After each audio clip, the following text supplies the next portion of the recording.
What's up, everybody? Hi, How's it guys. going? I'm Matt, I'm Shannon. and we're here at Bat City Comic Professionals on Austin's East Side. We're Austin's only East Side comic book store. We are going to be talking about some of the new releases for the week. Shannon and I saw New Mutants this weekend, and we're Yeah. going to talk a little bit about that and some of the other stuff that's going on in the comic book industry. Yeah. Lots Yeah, of fun things. Lots of good books this week. This was a big week. yeah, it's a big week. It was last week we didn't really have a lot of books that were new on the wall. We had a couple of books that were new here and there, and a lot of popular books, of course, but there wasn't really a lot of just the wall books. And this week, the running out of new this week tabs because there's so many new titles and so many new spaces on our wall. So I'm really excited about that. Yeah, definitely. And yeah, a lot of new number ones and things like that. A lot of new series that are really great that are going on that we want to talk about. We've got some trades Yeah. that are cool. Big Some week for Spider-Man. big week for Spider-Man and some cool celebration moments that we have this week for comic industry news. Yeah, So absolutely.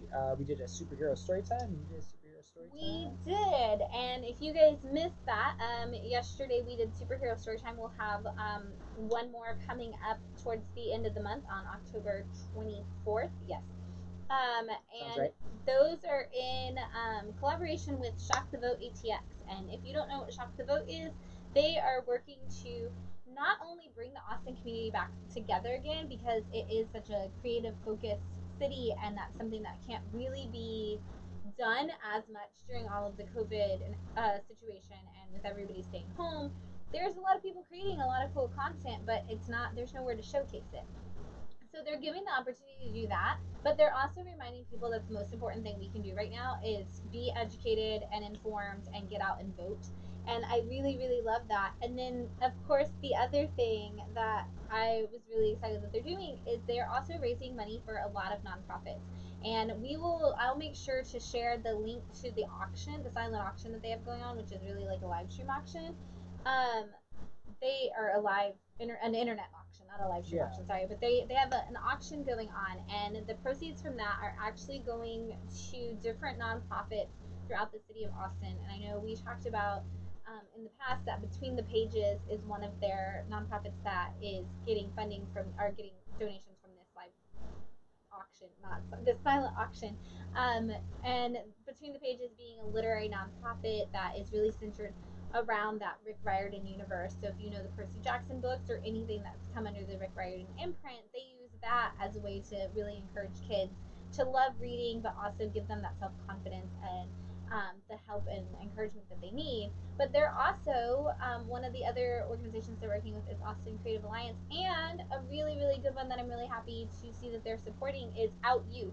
And today being Awesome. National Coming Out Day, it's really great time to go and bid on the items in that silent auction that help Shock the Vote give some money to Out Youth, because Out Youth is a great organization that helps young people who are in a situation that they can't necessarily get out of safely or just need some support from an adult in their lives that will support them through this time of coming out and the situations that may put them in because of that. So um, I'm really excited that Shock the Vote is raising money for them. I think that's great, and you guys can be a part of that. Absolutely. And we have an item on there that we've donated.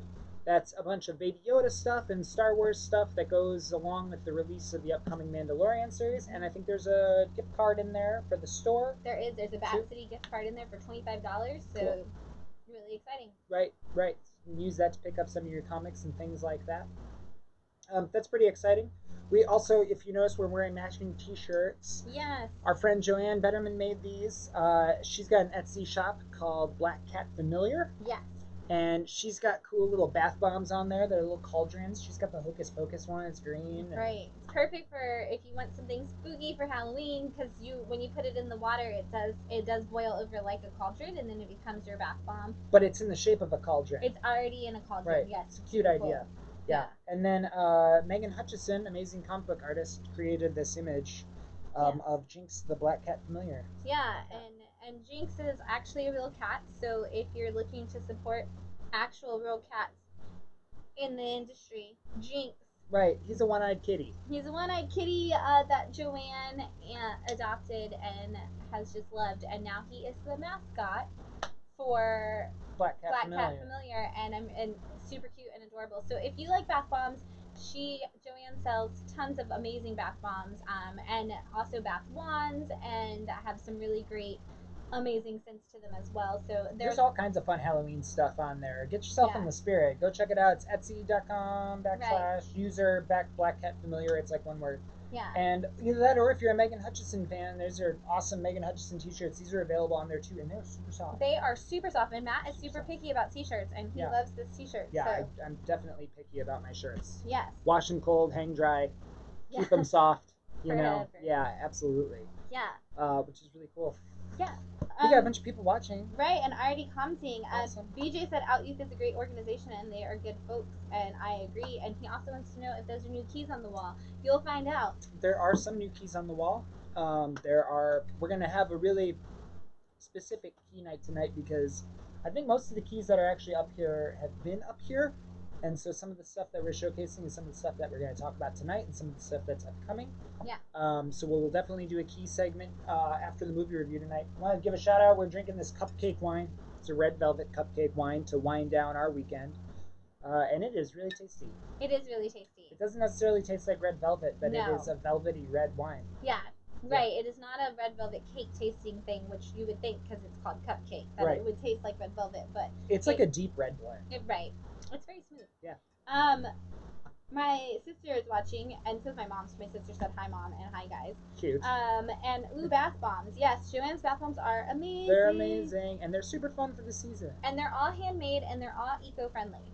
So awesome. I love that. She makes all of them herself. She's actually the wands.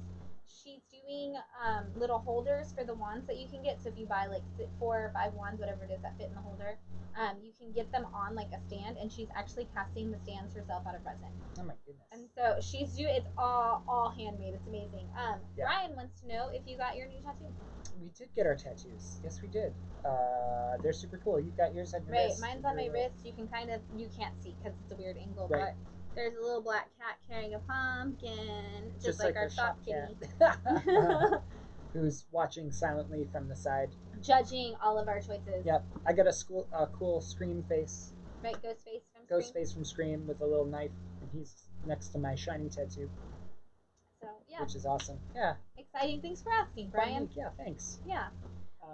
Well, while you guys are here, let's give you something. Yeah. We, I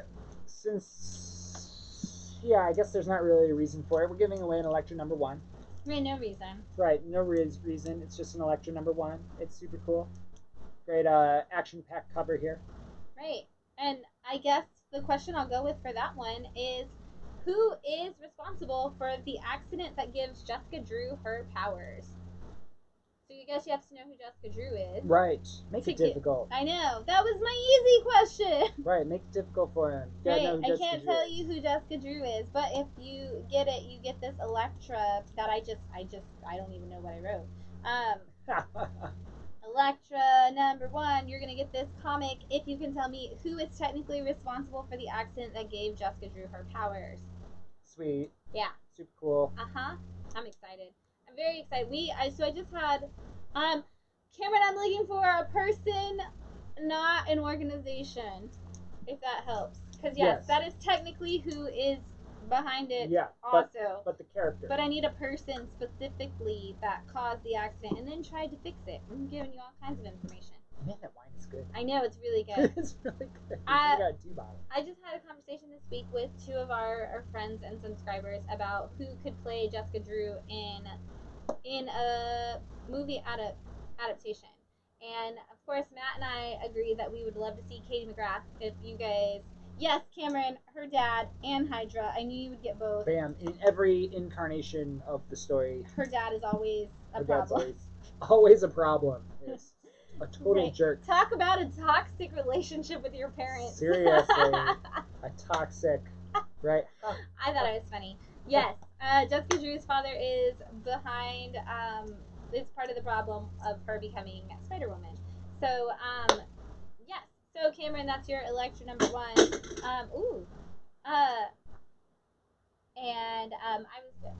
So we think Katie McGrath would make a great Spider-Woman. She, of course, you guys may know her as the assistant from Jurassic World who gets the untimely, unfortunate death. Unnecessary. Unnecessary death. And she also plays Lena Luthor on Supergirl, which, of course, is coming to an end soon. Right. Google her next to Jessica Drew. Right, and like hold pictures of her next to Jessica Drew. It's weird how accurate her face looks like her face, and she's a great actress. Yeah. She's also in Merlin. She was also in Merlin, and which is why I love her. Yeah, and we have really good success when people come over from DC and get into Marvel. Yeah. Yeah. What is your example there? Captain America coming from the losers. Yeah. Look at that stretch right there. Yeah. Is that DC? Yeah. Technically. Because it's Vertigo? Right. Okay. Technically. I thought it was IDW. Well, and it's based out of the losers that Jack Kirby did, and then it's the same. Yeah, but it's like the same. Like they were like, oh, we need to revamp this team and make it modern, and then it just kind of became its own thing. Yeah. And they did it through Vertigo because it was a different thing, but it was a dark story, right? It's true. Yeah, I always want to say Chris Pine. Chris Evans. Chris Evans. Yeah. Right. The best Chris. Right. Right. They have like 4 or 5 letter last names. Right, and there's lots of Chris's in the superhero world because there's Evans, there's Pine, there's Pratt, and there's Hemsworth. Right. Right. It's a lot. That's a lot of Chris's. That's a trivia question coming at you in upcoming weeks. Right. The last names of the Chris's in the MCU. Right. Well, and Chris Pine's not in the MCU, so that's the trick part of the question. Ooh. Remember that.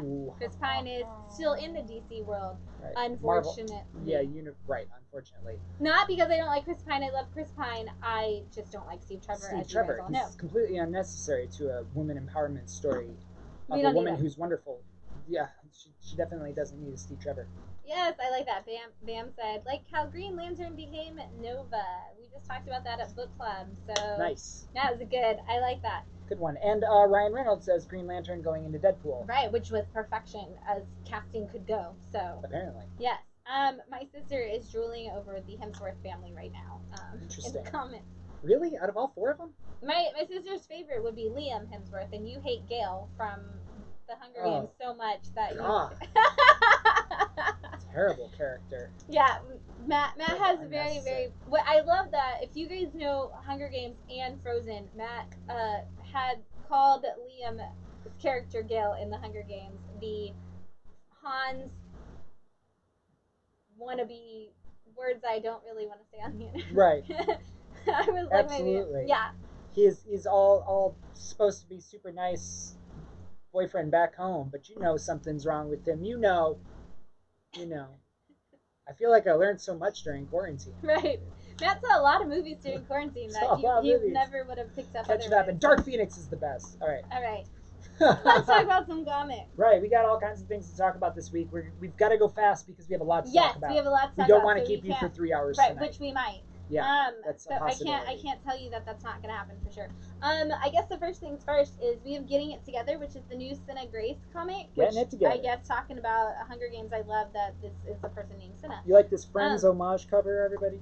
I actually think it's the perfect homage cover for this book because this is all about, and it's actually people who have known each other for a long time, being friends, working together as creators, but they are telling a story about being in your 20s, and that's really all it is. It's just, it really is like Friends. It's the messiness of being in your 20s, and it starts out with a guy who, his girlfriend and him have broken up, and you see their story told from, like, the breakup story told from both sides, because the best friend is also the roommate / I think brother of the girl. So he's the guy's best friend and the roommate / brother of the girl in the relationship. And he's like, I don't want to be in the middle, but of course he's right in the middle. And we've got this girl who is trying to be a musician. We've got a guy who is a graphic designer. We've got it's so millennial because they're like, oh, I'm a musician. I'm in this band, and this band got picked up because they were on Instagram more than we were, and so we need to up our Instagram game. And then this one's like, oh, well, we really want to just be good at being in music. And, like, why can't you just be good at music and make it in this world? And then there's also the conversation of, oh, well, I'm a graphic designer, so I've got to do my job right now. Like, I can't, just because I work at home doesn't mean, and I work for myself, doesn't mean I'm not still busy. So this kind of fits in that real world fiction. Very real world fiction. Like, they don't get superpowers by the end of it. No superpowers. It's literally just like if you wanted to watch an episode of Friends, this would be the millennial version of Friends. This is what we watched Friends as kids or teens or in college or wherever you were at the time, and you were like, oh, that's what adult life is like. This is actually kind of fun because you're actually an adult now and you can say, no, this was what it was really like when I was in my 20s. Like, it was messy. It wasn't good. When I had breakups, I was like crying in the corner and I was like, I don't know why I can't get my life together, kind of thing. And so it's definitely a wonderful thing to actually see something that feels more realistic. So Juan, you haven't missed much yet. We just talked about Cinna Grace is getting it together, and we will definitely be talking about New Mutants, the movie. So stick around because I know you'll have lots to say about that. So, yeah, Cinna Grace getting it together. That was issue 1. This is definitely going to be a great thing if you're just looking for a fun real world situation and you want to know what it's like to be a millennial in the real world and feel like you identify with the character. You're gonna find one in and there. And read a comic book about it. Yeah. No One's Rose has come to an end, and since I did not text BJ and Sai before this, I will not tell you what happened in the end, but I will tell you this is so well done. If you guys haven't been following along with No One's Rose, it's actually a story about a society that's kind of living, and we talk about this, they're kind of living in a biodome, but it's a society in a world where we've destroyed the environment and now they live in a dome trying to fix it, and there's this revolution going on because they realize that the government is not actually necessarily trying to keep them safe but might actually just be trying to control them. Shocking, that's where that would go.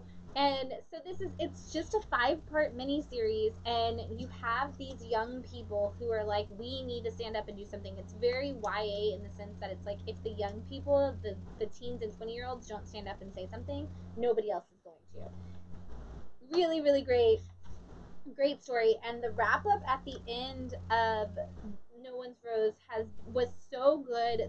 There's this whole entire beautiful conversation, and this issue, because they are trying to wrap it up in 5, has a very strong narration on it, but the commentary through the narration, I actually just want to pull a lot of it out and put it on my mirror to remind me to make a difference in the world, like every day, because it's so good at just reminding you that every choice you make makes a difference one way or the other, and it's up to you to decide what that is. So really good series. If you guys didn't get it, we have a lot of it. We can definitely probably pull the ones that we don't have, because it's so good. Deceased Dead Planet.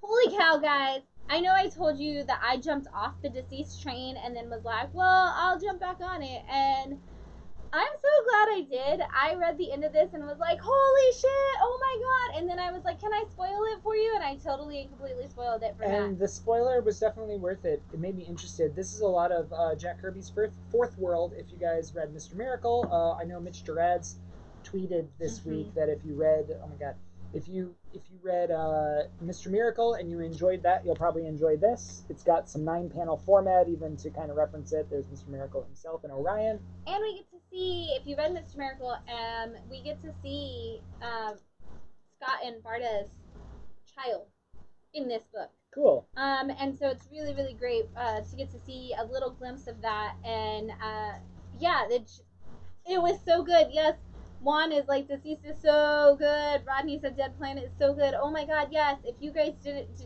tell me if you guys read this issue, because holy cow, the 2 words that changed everything. Right, we don't want to spoil it for you guys. That's all I'm gonna say. It is cool. Honestly, I haven't been following Deceased since the original series. There's been A Good Day to Die, and then there was some other series after that. The Unkillables. And then there was Dead Planet. Yeah. And I have not been reading it since. I am a Mr. Miracle fan.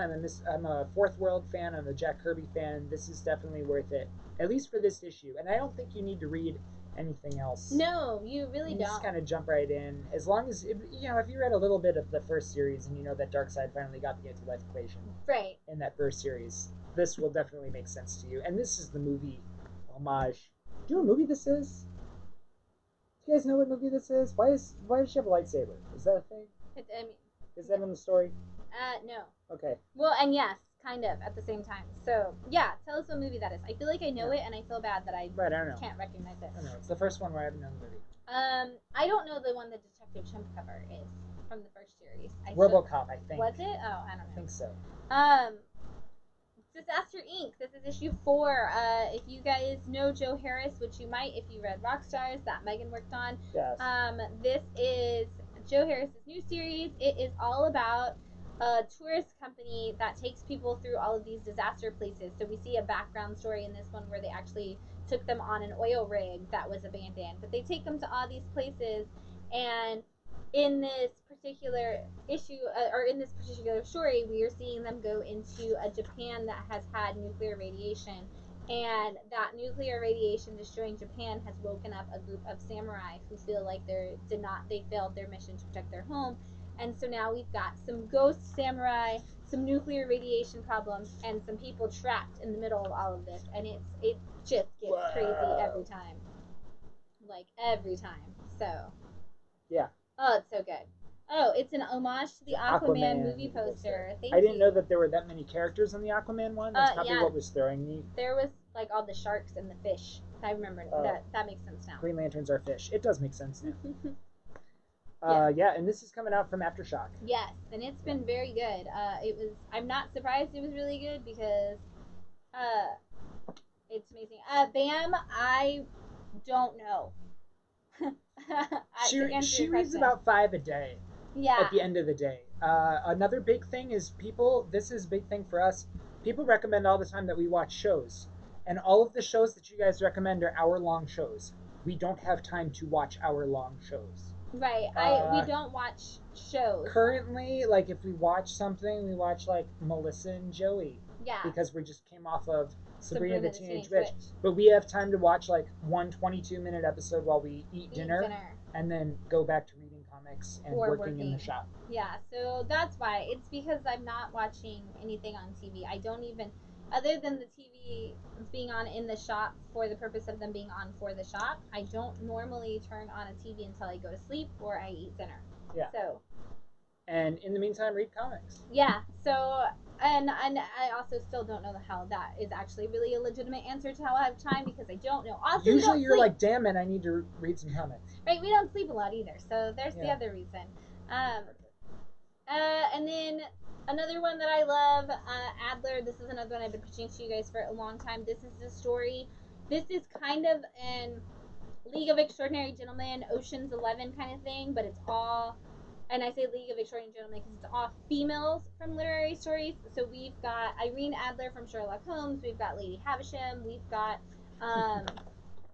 Jane Eyre. And they're all on this mission, and they're trying to stop something that Moriarty put into place. And now they're also going up against a lot of other people. We've got a battle with some Amazons in this story, and at the end of issue 1, we bring in Marie Curie and all of her work that she's doing. So it's great if you love any classic literary story, and you're like, I wish that the girls would get more attention. Actually, yes, Bam. I think Bella might like it, and it would be a good way to get her into some of the classic literature and give her some great, give her some talking points about classic literature and a little bit of their backstory, while also giving her modern takes on all of these girls and seeing them just be pretty badass. And a bunch of strong female leads. It's so great, to see Jane Eyre and Irene Adler and Lady Havisham. Like, there's a scene in this one where Jane Eyre and Irene Adler are like, we're surrounded, what are we gonna do? We don't have any weapons. And Lady Havisham's like, oh, did you need weapons? And she pushes a button and she has this. And it's like, for this woman who's known as being one of the most proper ladies in all of, Victorian literature, to open up this thing and it's all these guns and weapons. And she's like, are you ready, ladies? And they're like, we destroyed your home with this battle. And Lady Havisham's like, it's time to redecorate. Let's go on. Let's get this done, girls. And so it's so great. I love it so much. No, Enola Holmes is not in it, but I'm wondering if now that that show exists and they've kind of brought that to life, if she will be. And we need to watch that. That's one of those hour-long shows we don't have time for because Henry's in it. Cool. Cool. And then Black Widow, number 2. Yeah. So we haven't talked about Black Widow in a really long time. I know Kelly Thompson is writing this, and it is so good. Kelly Thompson is crushing it for the Marvel Comics right now, and we don't talk about that enough.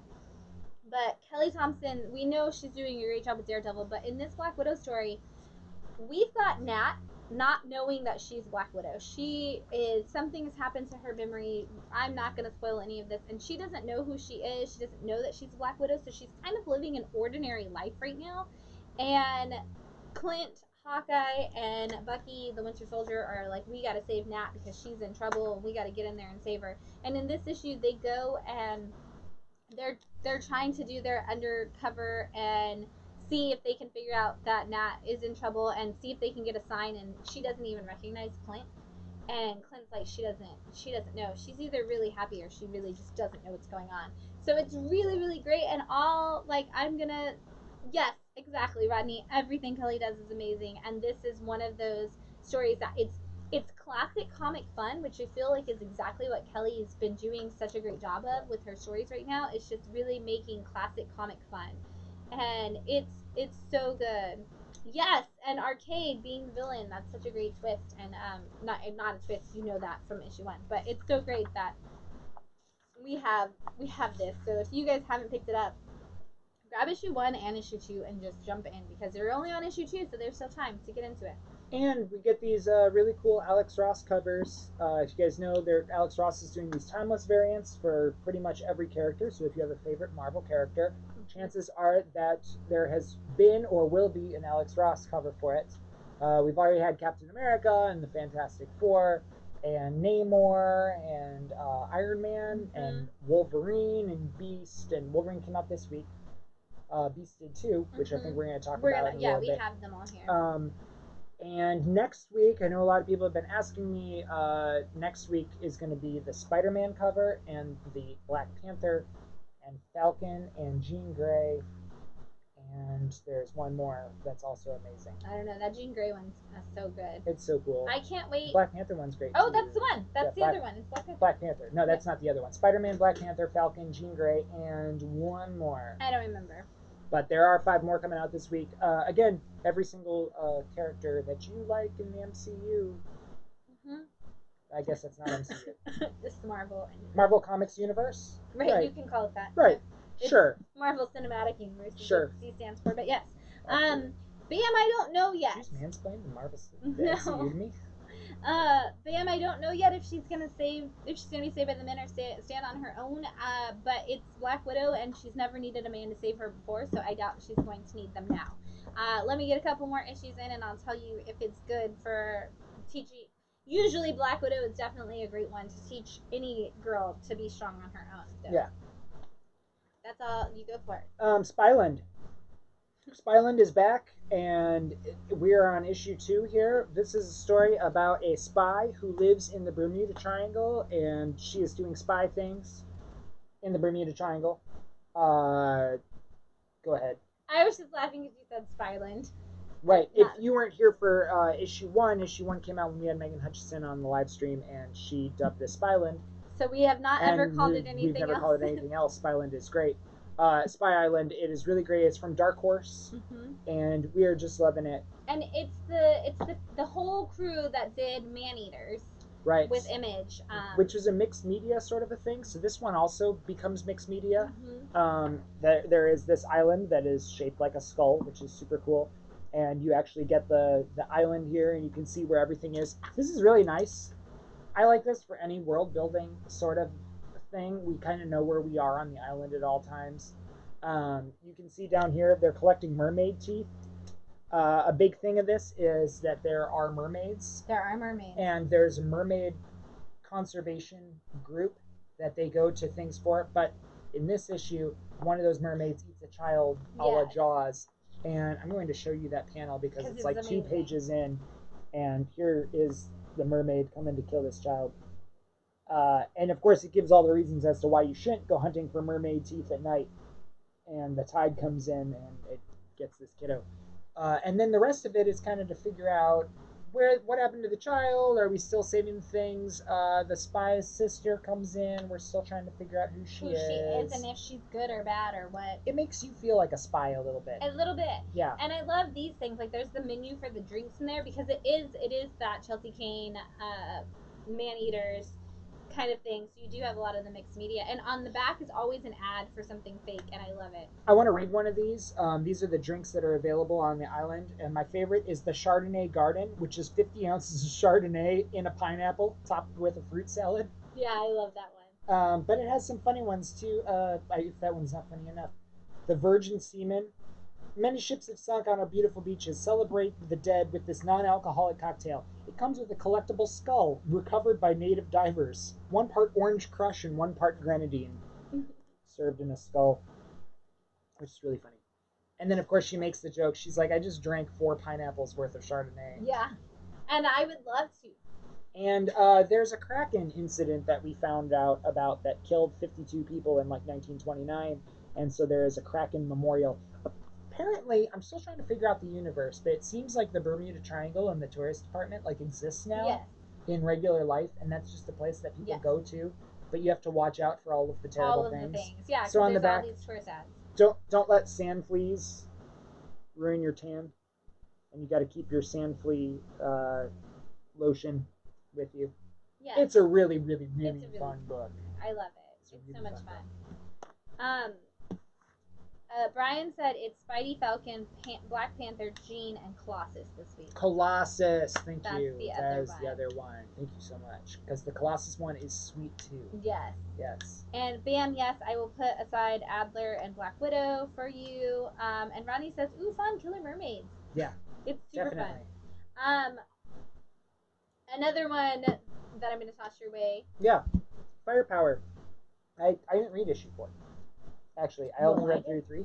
You read it? I did Oh, read nice. issue 4. Yeah. Oh, good. I will happily. So you can kind of talk about it. This is Robert Kirkman from The Walking Dead, and it's kind of And Invincible. And Invincible, Which right? is about to get a thing. We'll talk about later. That's comic book news, Mm-hmm. which is very exciting. This is like his homage to Kung Fu.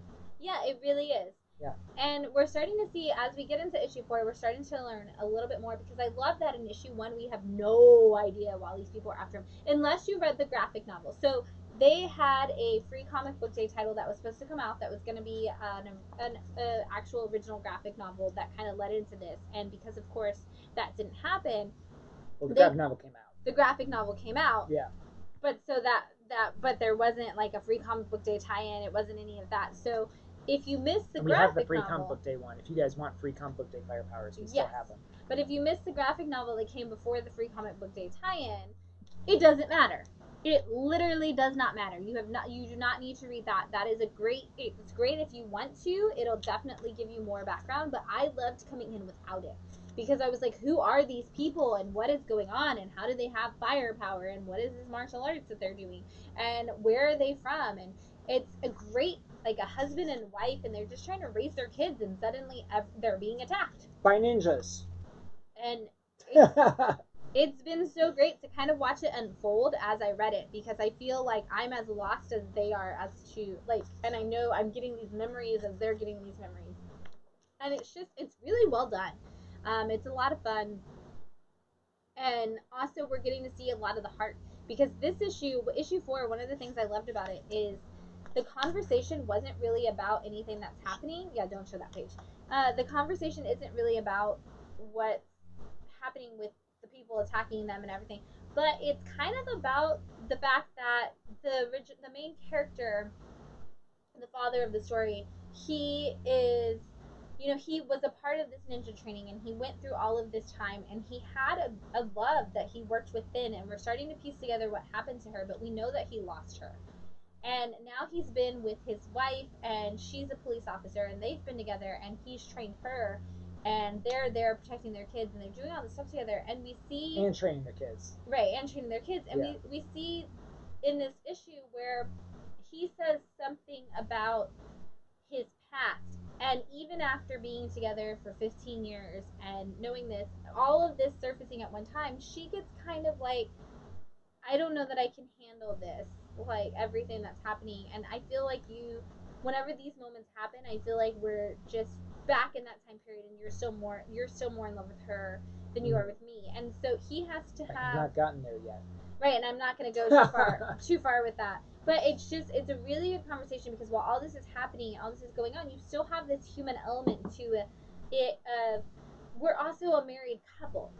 And while we're doing all of these things and we have all this stuff coming at us, we're also a married couple. And so it's kind of that Mr. Miracle feel of we still have to have the conversation about being a married couple and how do we handle our past and our future and our present all together as this couple who has all of this extra normal stuff going on. Ninjas coming at them, literally so, people fighting them and breaking down their doors, and possibly a cult of ninja hitmen that is after them. I really like this because it's Robert Kirkman, so obviously the writing is going to be good, the world building is going to be good, but like Shan said, it is kind of this couple who's together, so you get an Americanized look at it, even though it does keep true to the actual ancient roots of Kung Fu in a lot of ways. And I can tell he's done a bunch of research on it, to make it legitimate. It's Robert Kirkman, so he's been working on this for a really long time before you put it out, which is something you can do when you're in charge. Right, exactly. He's in charge of image. Right, and when you're kind of in charge of everything, you can just take your time and make sure you do it right before you release your next book, because it's not your priority. Yeah, absolutely. If this is something that interests you, we do have a couple of free comic book day issues left, like maybe 5. Yeah. So, might be one that's good to grab and get into. It's definitely worth reading. It's an anomaly because due to the whole COVID thing, issue 1 and 2 came out on the same day. On the same day. Yeah. And then the second printing came out of number 1 came out the following week. Yeah. So it was like very on down the pipeline, yeah, rushed in that whole time that Empire and things were coming out. But now we're getting 1 issue a month. And yeah. I just read issue 3 today.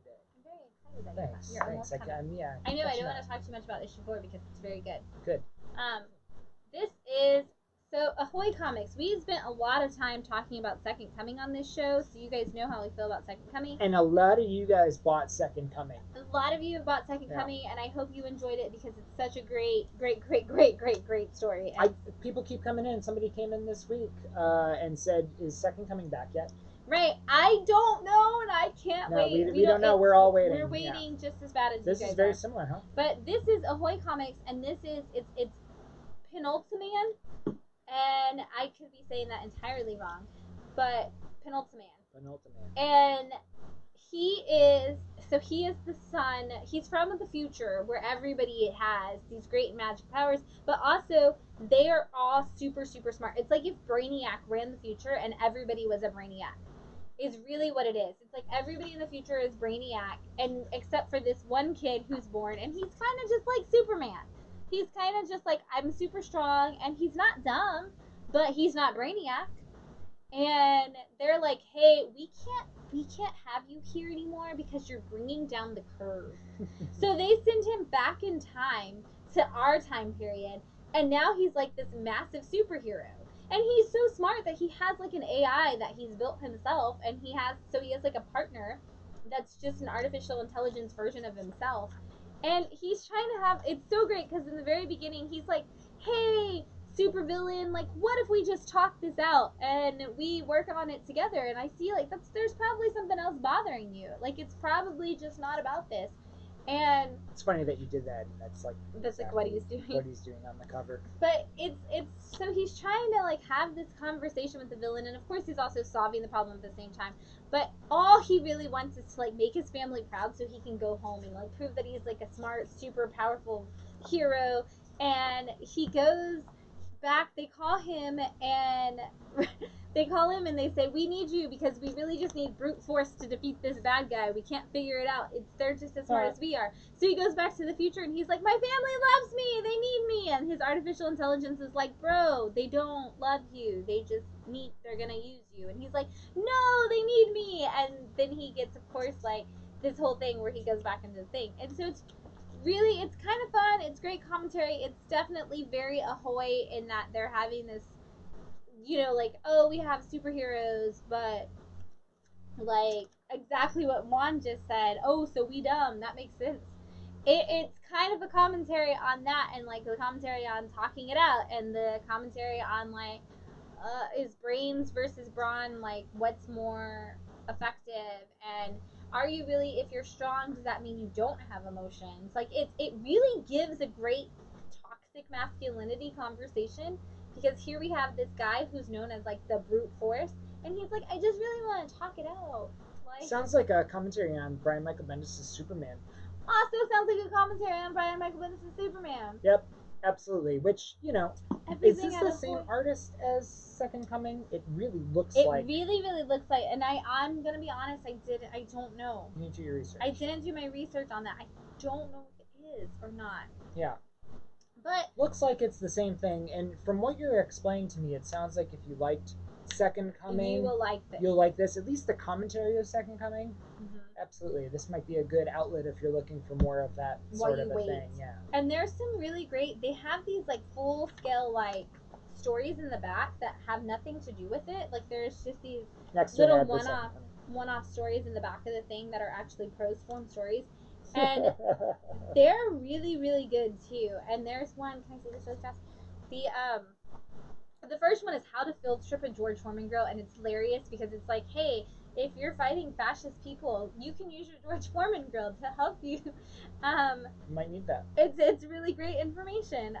But then there's also, I think it was the recommended for all ages, and it's a story about a dad who his kid goes away for the weekend with the mom and the kid go away for the weekend, and he like sucks himself back into like being a kid and eating cereal in front of the TV while watching cartoons and like all this stuff, and then like he's playing a video game and the door opens and it's like his family, and he like suddenly doesn't remember even any of the fun that he just had over the weekend.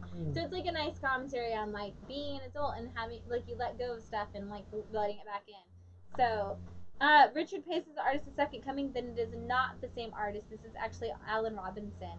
Thanks for looking that up. Yes, thank you, Juan. That's but great. Still, great story. Yeah, but definitely something to scratch that itch in the meantime. Yes. Oh, cool. We only find them when we're dead returns with issue number 2, which seems really fast. It was like 2-3 weeks ago since the last one came out. If you guys aren't reading this is the new Al Ewing title. I am really enjoying it, and if you guys know me and you've seen previous live streams, I'm not a big fan of sci-fi.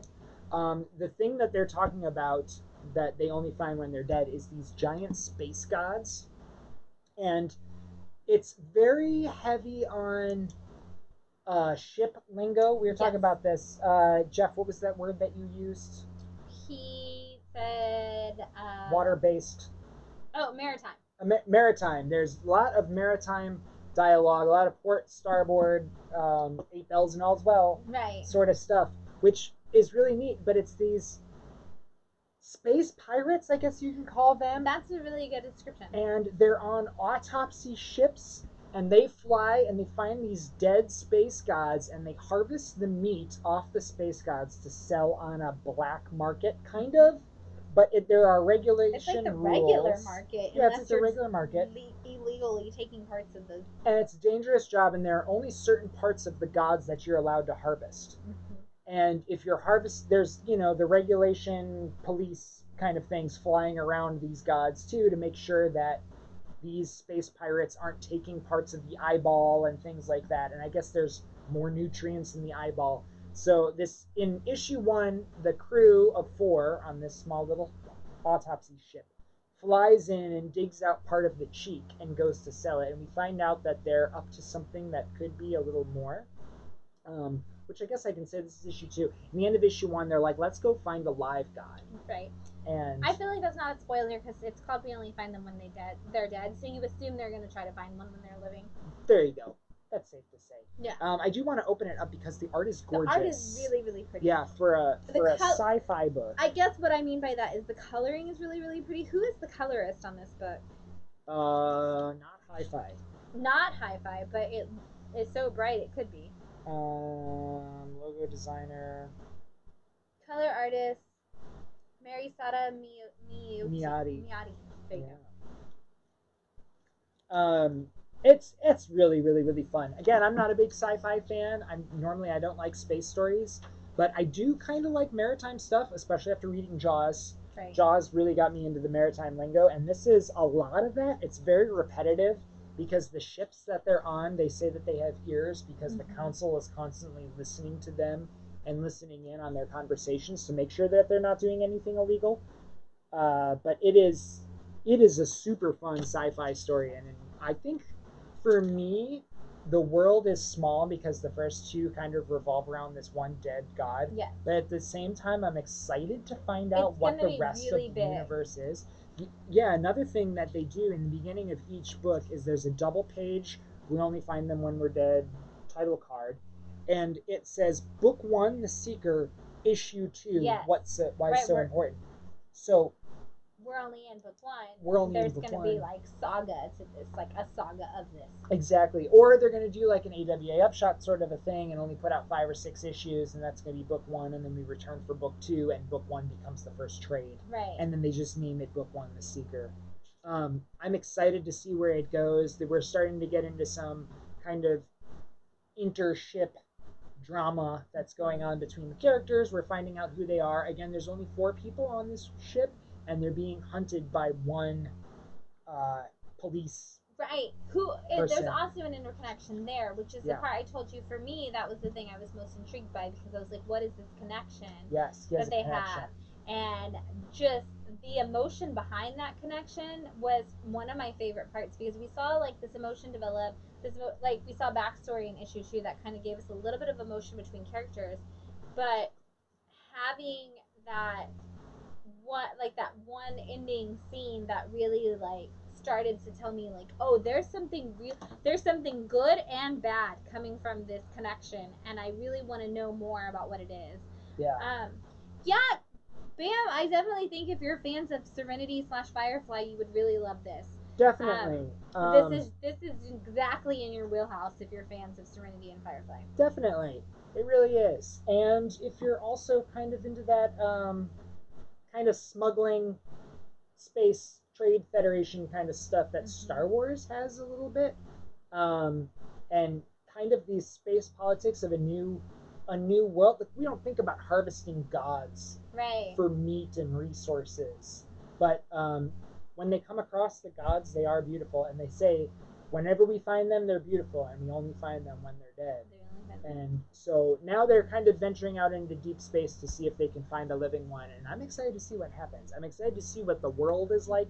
I'm excited to see them get out of space and into, if they ever do. The other thing I really like is that there is a male captain and 3 female crewmates, and the police officer, whatever you want to call them, the regulation officer on the whole thing, is a woman also. I think it's 2 females and 1 male crewmate. No, because Jason is a female. Oh, okay. Jason's a female also. Awesome. Who's the sister of the other one. Okay. Again, all the interdrama thing. It's just a woman named Jason, which is kind of fun too. Like, they're playing with that because it's the year 2323 or whatever. They can do whatever they want. 2367.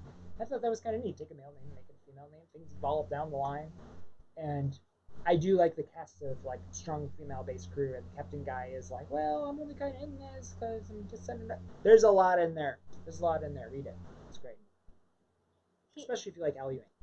Jeff said it was more the quick look he saw was like Outlaw Star than Marvel Outer Space stuff. Yeah. Go for this. This is a book. Oh man, I read this, and so this is a brand new title from AWA Upshot. They released this when they first released their platform that they were going to be a publisher. Yes. Let's screw that word up. Publisher. And they said American Ronin was going to be one of the flagship titles. And it's just now here. And I read this, and I had to check the cover to make sure it wasn't a one-shot. Yeah, because it was deep. Yeah, there was so much, especially compared to the other AWA titles where they kind of like came in light and built the world. Yeah. This was the first one that's like really thick, full comic size, very like. And you feel like the story ends, and then it's like, oh, we're halfway through the book.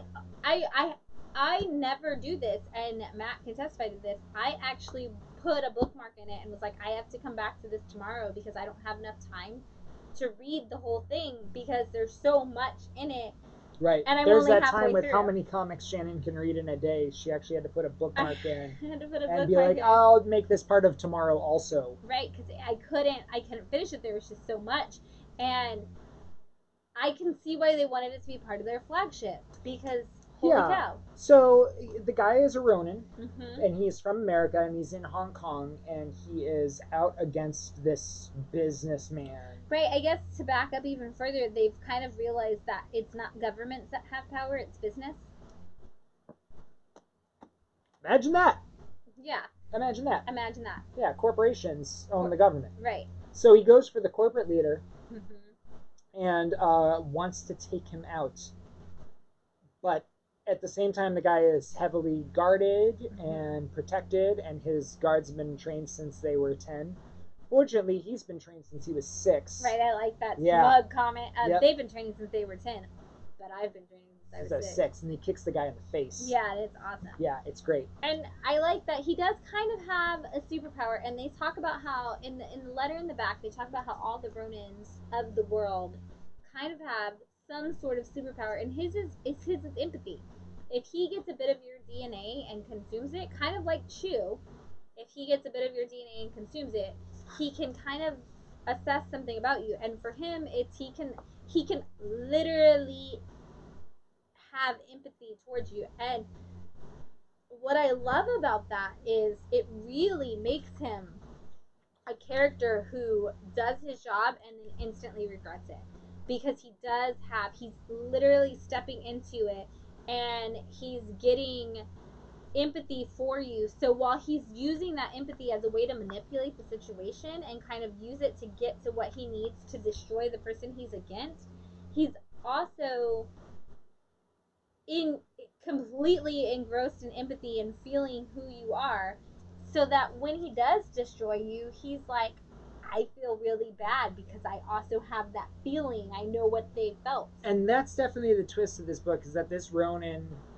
can ingest your DNA and feel what you feel, right, and see the things that you are seeing. And he kind of talks about and it that's, early on. That's this so, panel yeah. here, is him kind of exploding in meditation after like getting the DNA from someone. Right, and it's so great, and I brought it up not because, a lot of these panels too, right, with one thing in the center and the ones on the top and bottom. Sorry. No, you're good. And I brought it up because I don't consider it a spoiler, because he's very early on talking about his empathy, and you think like, and then he explains to you the empathy thing, but the letter in the back kind of goes even further into it, and I thought it was a really great thing. BJ, I know you love your AWA, so I will snag an American Ronin for you to check out. Definitely worth the read, dude. It's definitely worth it. You will love it, actually, BJ. That's a spoiler. Yeah, that's page. Super spoiler. Yeah. Yeah, and there's a nice ad for Year Zero Volume 2 in here too, BJ. Show you that that ad, the Max Brooks kind of a deal. Woo-hoo! Year Zero Volume 2. Can't wait. Was this the only AWA this week? Yes, I think so. Mm-hmm. Yeah, and I was excited for this again because it was one of their flagship things that they talked about originally when they pitched the concept for AWA, and it's finally here. And I wonder, because certain ones connect to the world and of the universe that they're building out of Resistance, and some don't. And I wonder if this could possibly be a superpower he got from the virus. Right. I'm wondering too where that's going to go. Yeah. It could. And it could not. Right. Who knows? We're going to find out. That definitely would make sense. It would make sense. The idea is that in Resistance, 400,000 people get exposed to a virus, and 95% of them die. The 5% that live that had the virus get some sort of a strange superpower, and there's 50,000 of them in America alone that have these strange superpowers, and the government wants these people to register. And their original idea for the imprint was, why don't we make a bunch of books about all the different superpowers that these characters got out of the Resistance? Now, I don't think that Bad Mother connects to that. But we don't know, because they said in the back of this one, Axel says, the ones you think don't connect might connect. Right. You know, they're trying to keep it a thing. See. We'll see, and we'll see if it's even necessary. Like, the girl in Devil's Highway, she doesn't necessarily need it. But you can make it. The thing I do like about this publisher is that all of these titles are super awesome. Yes. They're all super good. And this one, if you guys have been reading all the titles on there, feels like Old Haunts meets Year Zero a little bit. A little bit. It has that, like, it the sniper kind of a thing right, from Year Zero. Right, that sniper scene in the very beginning of Year Zero, you kind of feel that because you're watching this happen and it unfold. Yeah. And then it's like, oh. But you get the same research and empathy and emotion that you might catch in something like Bad Mother or Devil's Highway. Yeah.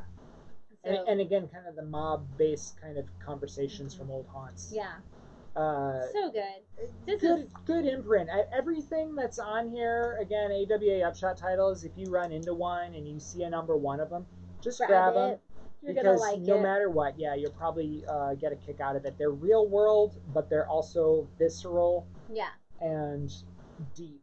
Right, and the least universe building. The least real world was actually Hotel, and we have an interview that plays in the store with the writers and the writer and artist of Hotel, and I already loved it, but after seeing them talk about it, I was like, oh man, there's so much that I even missed that I thought I saw all of it, and just like listening to them talk about it for 5 minutes, I was like, oh, I want to reread the whole thing. Yeah, it's absolutely. so good. As retailers, we were given an advanced reader copy of all of the titles that are left in the volume 1s of the series. And I haven't read any of them. And I read forward on all of them, and the reason why they do that is so that I can tell you guys that they're absolutely amazing, stunning stories, and I cannot wait for these books to come out. I know that The Last Bad Mother comes out on December 30th of this year is issue 5, and issue 3 comes out October 22nd, but December 30th is issue 5. I've already read it, and it gives you everything that you want. And I won't let him talk about it because I have not, because I want to read it when you guys read it. You have the link. I want to read it when you guys read it because I have to talk to you about it when it comes out. So nice. I'm very excited for these to come out then. And as they come in, for it to be like, oh my god, you read it, what'd you think? Press the button. That's great. Oh, so okay, that's it for our picks of this week. Right. We're gonna give you guys something. Get your Google machines ready. You got this going on. Oh yeah, cool. To lead into the next so we've thing. got a little foil Spider-Man card for you. I know we gave one of these away last week. It's a die-cut foil Spider-Man card from Wizard, right? Yeah. Yeah. Wizard back in the day. Super neat. I love the die-cut on this. And then this was hanging up here behind us. As you can see, we changed the posters. Yes. To be a little more current. This is one of the ones that's been hanging. So you can hang something in your house that said, hey, this was on the Bat City Comic Professionals live stream, and I think it's super cool. It's got little holes in the corners from where we had staples in it. But so sorry. This week came out the Spider-Man 850, and we're going to talk about this next in stock titles. In just a second. But in order to win this prize, you have to answer the following question. Giant size X-Men is the first use of snit for Wolverine's claws. But what is the first use of thwip? For Spider-Man. For Spider-Man. Thwip, thwip, thwip, thwip, thwip. Right, we should have talked about 850. Right, a lot of covers and stuff. We'll talk about it I next. haven't read it yet, and I need to, so that's why it wasn't in Picks of the Week, because it definitely would have been if I would have read it. Right. But, yeah. So, giant size X-Men, first use of snake for Wolverine's claws, but what is the first use of whip for Spider-Man? If you know, you get this poster. And Which this comic? Spidey Claw card. Spidey card. Spidey card. From Wizard in the 90s. It is not Spider-Man #1, Guillermo, but that was a great guess. Definitely a good guess. Yes. Can you Google machine this? You said kind Google of. machine. It's not a thing that you can find in Key Collector. Oh, there you go. You cannot find it in Key Collector. It is not Punisher #1, Jeff, as you know, because Jerry said the first whip was the Electric Company. Good. I like that. It is not Amazing Fantasy 15, Renee, but that is an excellent choice of guesses. We do this so you guys learn some trivia. Right. This is one of those things that it is not as early as you would have thought, but not as late as you're going to guess now that I said that. Right. Oh, Brian! Amazing Spider-Man 36. Bam! Nailed that. Yes. Oh you my get gosh. this 850 poster and the Spider-Man card from Wizard. Dang, Brian, that was mad skill right Yep, there. 36, and it's the only thing in it that happens. And it is kind of in Key Collector. If you're in ASM and Key Collector, it'll say first use of the word whip, but you can't search it. You cannot. Because there's no search for sound effects. Right, I need so more of this. Get on that, Comic Tom or whoever's putting money into that. Right, whoever's in charge of Key Collector. Right. Make that a thing. Comic Tom says, download the Key Collector app.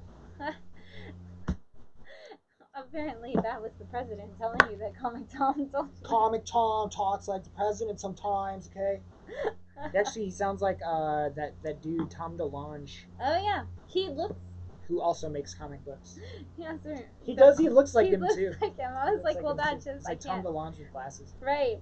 So that said, Amazing Spider-Man 850 came off. Bam! There's that week. cover. Yes, there are lots of amazing covers that came out with this, no pun intended. Amazing. So if you guys don't know, this is Amazing Spider-Man number 49 as a part of the new series, but it's also, would legacy number be 850? Just so you guys know, the next Spider-Man that comes out is Amazing Spider-Man 50, so you got celebrations all around from Amazing Spider-Man. I don't make the rules, guys, I just sell you the comics. That is one of the covers. We've got this cover, which is gorgeous. Yes.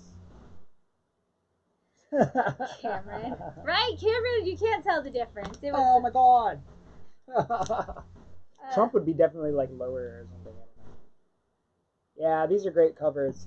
Every single one of them. I love this out. one. Oh, this is so cool. I think that's my favorite one Who's that this, we have left. Lee or something like that? Right. No, Inyuk Lee is the variant the special variant. Oh yeah, that's right, the special variant. There was actually a really great. There's a Bruce Timm, Mary Jane, and actually the J. Scott Campbell had nothing to do with women, so I was really impressed. But, yeah. we don't have either of we those sold out of those anymore. Yeah, both of them, I think. This one's awesome. This one's been going like fire. This just classic. That is everything I think of when I think of Spider-Man. Which one is that? This one. Oh yeah, that is totally classic. It's just classic. This is Spider-Man. Like if you need to, it's like, hey, can you look up a picture of Spider-Man to show somebody? I'd probably look this up.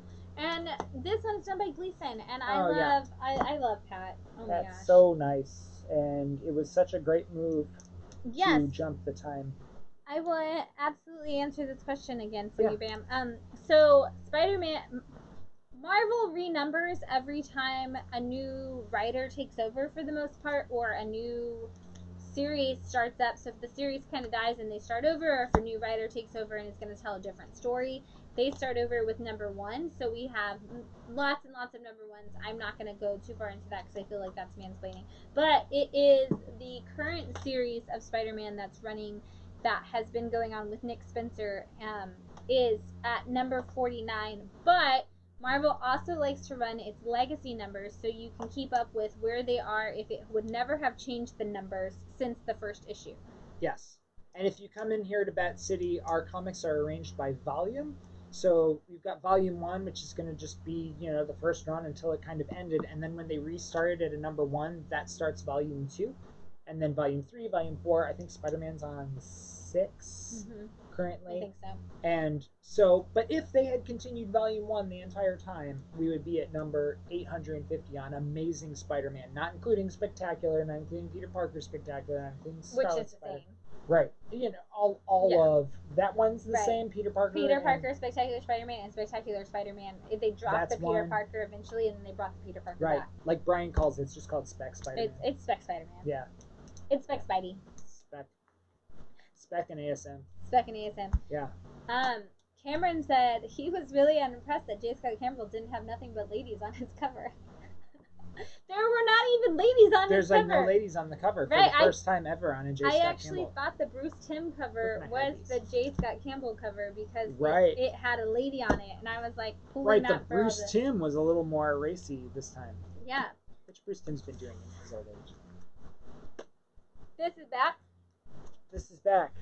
This is The Walking Dead colorized. So for those of you who are always like, I really want to color in my Walking Dead, guess what? They did it for you, and you can rebuy it. And it has the homage cover on the variant here, which is really neat. Absolutely. Colored in, and read your Walking Dead in color form. They're going to be doing this with a bunch of the issues, right? I think all of them. All of them. They're like, well, Walking Dead ended. How do we keep making money off Walking Dead? Let's redo it in color. Yeah, pretty much. Yep. That's what happened there. Yeah, but it looks that's cool. All marketing strategy. And if you guys are Walking Dead fans, this is just super neat. Right, it's really cool to have it actually in color. And of course, there's homages to that. There is actually a Walking Dead homage cover for Crossover that is not one that we can order, but it's a store variant. Neat. Because that's what Image does, is they always make Walking Dead variants. Yes. Speaking of variants. Yeah. Alex Ross has some variants. They are cool. Thor number 8 came out this week. If you guys are reading Thor, you're reading Thor. We don't need to talk about it. It's great. Keep reading Thor. It's fantastic. I really like this Alex Ross, though. This is a really nice one. It's very classic. Thor needs to have the helmet for me. Yeah. If he doesn't have helmet and long hair, he's not Thor. I said it.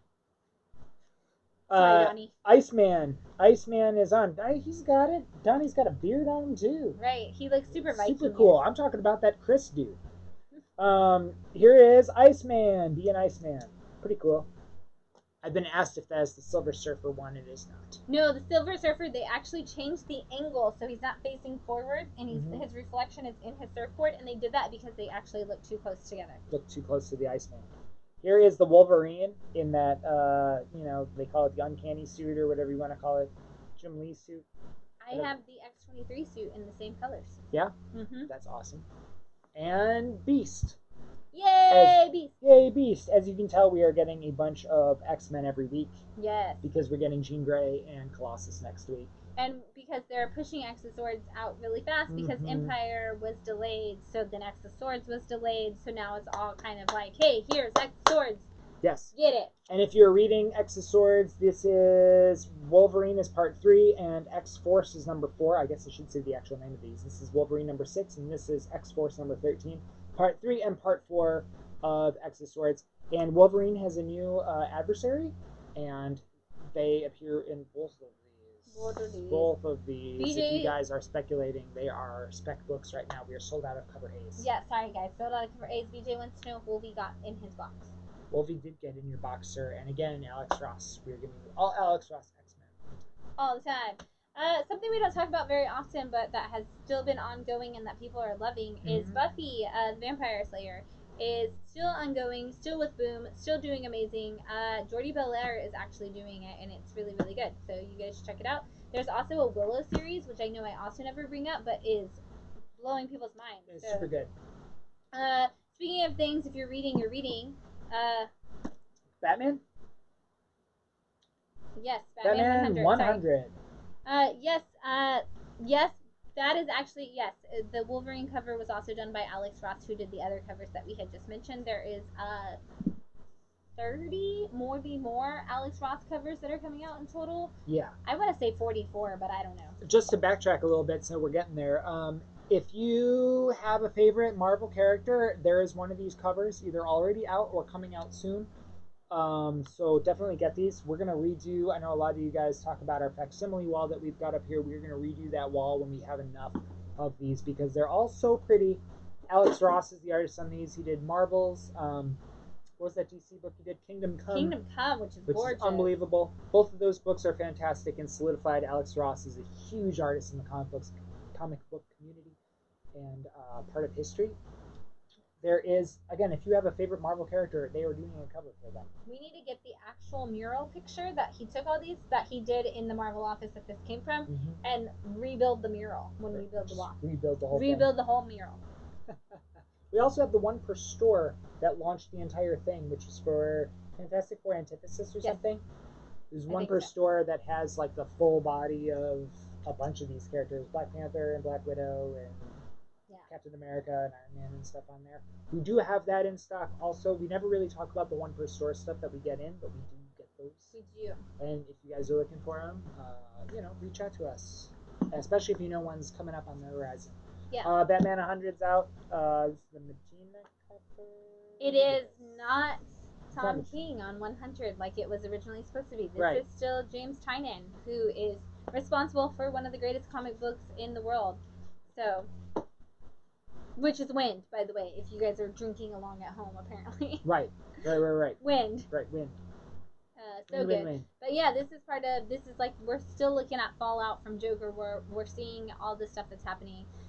If you guys have been doing Joker War, you definitely need Batman 100. You already know that because you are reading Joker War, so you probably already picked this up. Batman 100. It's also a square-bound, oversized issue. Yeah, and there's some really good covers. There's a connecting variant. Yeah, definitely. Deadpool, Kelly Thompson. Kicking ass. Totally. It's amazing. You guys definitely need to read it. Read it. If you guys are picking up Dark Knight's Death Metal, you know Justice League was a tie-in to that this week, so make sure you grab that. If you didn't, 95 through 100 all last week. Wow, Brian, good job. Ouch. Yeah, I'm sorry, take a the whole bath. thing. Adventure Man. This is a fun story that's very pulp comic based. Matt, you've got some Adventure Man loving going on. Yeah, it's pretty cool. I have not read the new one. It's pretty good. There is a pulp-based story for modern times, and you get that kind of classic Rocketeer kind of artwork. It's kind of gone off the deep end as of late, but I really kind of like the art in there. It's also kind of muted colors, sepia tone, and everything from that strong female lead. Read it. It's super good. If you like pulp comics, it's definitely one worth reading. Far Sector, I've talked about this a lot. We especially talked about it this summer when we were reading and talking about comics that you needed to read if you were trying to support people of color. This is definitely number one on my list if you are looking to support creators of color. This is a black female writer and a black male comic artist, Jamal Campbell. Oh my god, his art is so good. If you guys are not reading Far Sector, this is the story of a Green Lantern woman out in space. I don't know anything really. I don't know all the details of all the Green Lantern world, so you can actually jump into this and know little to nothing about Far Sector. Or about Green Lantern and still get Far Sector because she's on her own. She's doing an investigative detective work on this planet and trying to figure it out. And she is obviously in a far sector of the galaxy. That is the place she was assigned. She is a female of color Green Lantern working on a planet that she has to prove herself. She has to prove herself to the Lantern Corps. It's such a good story. And Jamal Campbell's art is made of freaking magic. Oh my god. I don't know where I can show without spoiling anything. But I love Jamal Campbell's work. He's so good. I mean, you can even look at just the cover and you can see that Jamal Campbell is extraordinary. But this is one of those artists, if you are not picking up everything Jamal Campbell touches, you are missing out on some incredible artwork. So, Far Sector, this is actually only issue 8, so you can definitely catch up. Juan, I will look. I think the Far Sector trade got lost in the fray of Diamond versus UCS, like transfer over. So I will look and see, and I can definitely order you a trade of Far Sector if it's out. So I will look and see if the issues are already Yeah, I in think trade. 1 through 6 just got solicited. I think as a trade. As a trade, okay, Yeah. I will definitely look into it. I know I have all of them because I just re-upped on all of them. So Casplay wants to know who is the character on the cover of Adventure Man. I had to look because they never actually say her name. Her name is Claire, and essentially she is the Adventure Man. yes, Yes, she's like the Adventure Man is a woman, man being a roundabout kind of term yeah. for things. I love this. Renee said the main character in Far Sector has a Green Lantern ring that works on different rules from any other Lantern ring, and she polices a society that has suppressed their emotions. That is a great, way better synopsis. Thank you, Renee. I can Right. always count on you to give me Condensed. condensing. There it is. Ultraman. Ultraman is back with issue 2. We love these kaiju covers as they were. So much fun. So much fun. Super fun book. Again, we put these in the in stocks because if you're reading them, you're reading them. Right. You know, if you like Ultraman, if you like kaiju action, this is definitely a book for you. And it's cool that Marvel has taken over the property so we can see kind of what happens with it. Very similar to Firepower in the art. And these are art drum covers. They and are nobody's talking covers, about the fact that they're art drum covers because they're not the ladies, but these are actually art drum covers on them as well. So if you're collecting your art, if you're adding to your art drum collection, he's doing a cover for all Ultraman. Yeah. So you're missing out. Yep, every single one. And they're always a kaiju cover too. Speaking like, giant. Yeah. Right, he's like super giant. Speaking of covers, I know we talked about the Alex Ross cover, but I love this Frankenstein cover of Thor number 8. Right, it's ridiculous. It's so great. But it's we get an October issue of Thor, so we got an October cover of Thor. Right. Super fun. This is going to be one of those ones that I think was not ordered as much as the other two. Definitely these Ross covers are going to be the number 1 ordered one, and then probably the cover A's, and then these like cover. Right, this is like cover D or something. Yeah, I was like, it's Frankenstein. I'm gonna order it because I love Frankenstein because Mary Shelley is the greatest thing ever. Star Wars. Star Wars. Empire Strikes Back covers. We always order the Empire Strikes Back covers because oh my god, they're great and wonderful. If you're collecting, this is another one. If you're reading it, Charles Soule is amazing. Yeah, it's Charles Soule, and it's taking place between the events of Empire Strikes Back and Return of the Jedi. So we kind of get everything that happened in there, and is kind of not including Shadows of the Empire. Yeah. We're not getting Dash Rendar. No.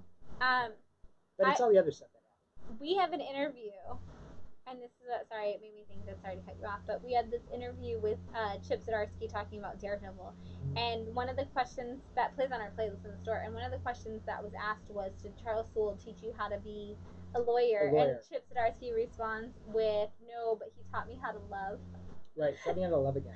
And I was like, this is such a Chip Zdarsky answer, but I also just love it because nobody has anything bad to say about Charles.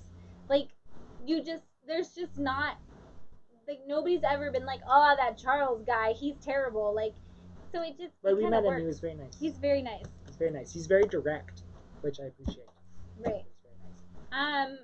Something that we got in this week that I think a lot of you will be excited about is Neil Gaiman is taking on Norse mythology. So, literally, it's called Norse mythology. Yeah, we had American gods. We've talked about different things. Now we've got Neil Gaiman doing Norse mythology. So if you are a Neil Gaiman fan, this is... Or a Norse mythology fan. Or a Norse mythology fan. If you're a Norse mythology fan and you've never heard it told by Neil Gaiman, you're going to love this. If you're a Neil Gaiman fan and you kind of don't know anything about Norse mythology, here's your chance. Yeah, you're going to love it. Norse mythology. Speaking of mythology and things you'll love... Marvel Zombies. This is the Marvel Tales. This actually does collect the first Marvel Zombies issue, as well as some of the key moments through the Marvel Zombies timeline. If you are a Marvel Zombies fan, it's a good little book to have. This is a nice one to throw in your backpack if you enjoy Marvel Zombies and you want to just have some stuff but not a full trade. Yes. All the Marvel Tales stuff is fun. Everybody's asking if that's or saying, is it an adaptation of his novel? Yes, it is. That's what we see a lot in Norse times with Neil Gaiman. Yeah. Champions back. Champions has come back. Champions Outlawed. Bunch of first appearances in this book. People are excited about it. If you guys like Champions, pick this up. This is a Marvel Zombies variant. It's weird that they did a Marvel Zombies variant for this book, even though Marvel Zombies was way off. Probably what happened was this was supposed to come out during COVID. It was delayed. Champions was supposed to come out a long time ago. Yeah. But so the Marvel Zombies variant still delayed. We're out of cover A already, I think, because a lot of spec, a lot of excitement behind this book. Marvel Snapshots. We talk about these each time one comes out. This is actually the Spider-Man Marvel Snapshot. I didn't read it. I have not read it yet either. It was on my list and I did not quite make it because I had a meeting today. But Marvel Snapshot Spider-Man, I actually bought it because A, it's Spider-Man and I know everybody loves Spider-Man. He's everybody's second favorite superhero according to the Star Kids. But according to everybody, there's a reason they made the joke that he's everyone's second favorite superhero. But what I love about it is this cover. It is a great Spider-Man never did cover. I think Spider-Man would have back muscles like that, but apparently he does. It makes total sense because he's crawling around all day. Right, it's like you're crawling up walls. Think about rock climbers. They have great back muscles. And that's probably what Alex Ross thought when he did this cover and was like, I bet Spider-Man has some great back muscles. We should highlight those. Right. But also great Spider-Man cover if you're Right. I actually, the colors are what I love. I don't know who did the coloring on the cover, but it's gorgeous. Oh, well, sorry guys. Yeah, we weren't giving away prizes that whole time. No, that would be ridiculous. That's insane. You got some trades to show us? I do have some trades to show you. I'm going to save these two for last because I have a rant. Cool. Last part of comic book news? Isn't that comic book news rant? No. This one or that one? That's a comic book news rant. So I'm gonna throw that. This one, like, I'll save this for later. Do you want this for comic book? Yeah, news? sure. We can do it right now. You do that right now. Do it right now. Last week we celebrated the 89th anniversary of Dick Tracy, the first crime-stopping superhero, as it were. The world's greatest detective. The world's greatest detective. If you have never read Dick Tracy and you are looking for a great way to get into Dick Tracy and find out his entire cool rogues gallery, which rivals that of Batman's, if I do say so myself. And you do, quite frequently. Batman, everything, the whole world's greatest detective, all of the rogues gallery, everything came from this. And it's important to read this. I ordered these specifically for the store so that you could kind of get into it. I know it's black and white comics because it was originally in strips in the newspaper, but this is definitely going to go through all of those great villains in a really nice, super soft little trade. It's gorgeous.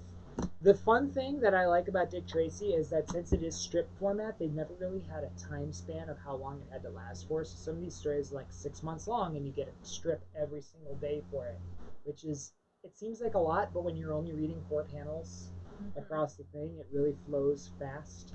Yes. The detective work in Dick Tracy comics is on point. You don't get that in Batman. Batman kicks the Joker in the face, and the Joker laughs and says, "This is why I love you, Bats. You and I are one person." Blah blah blah blah blah. And then, but in Dick Tracy, they're like, "Okay, I found a clue here.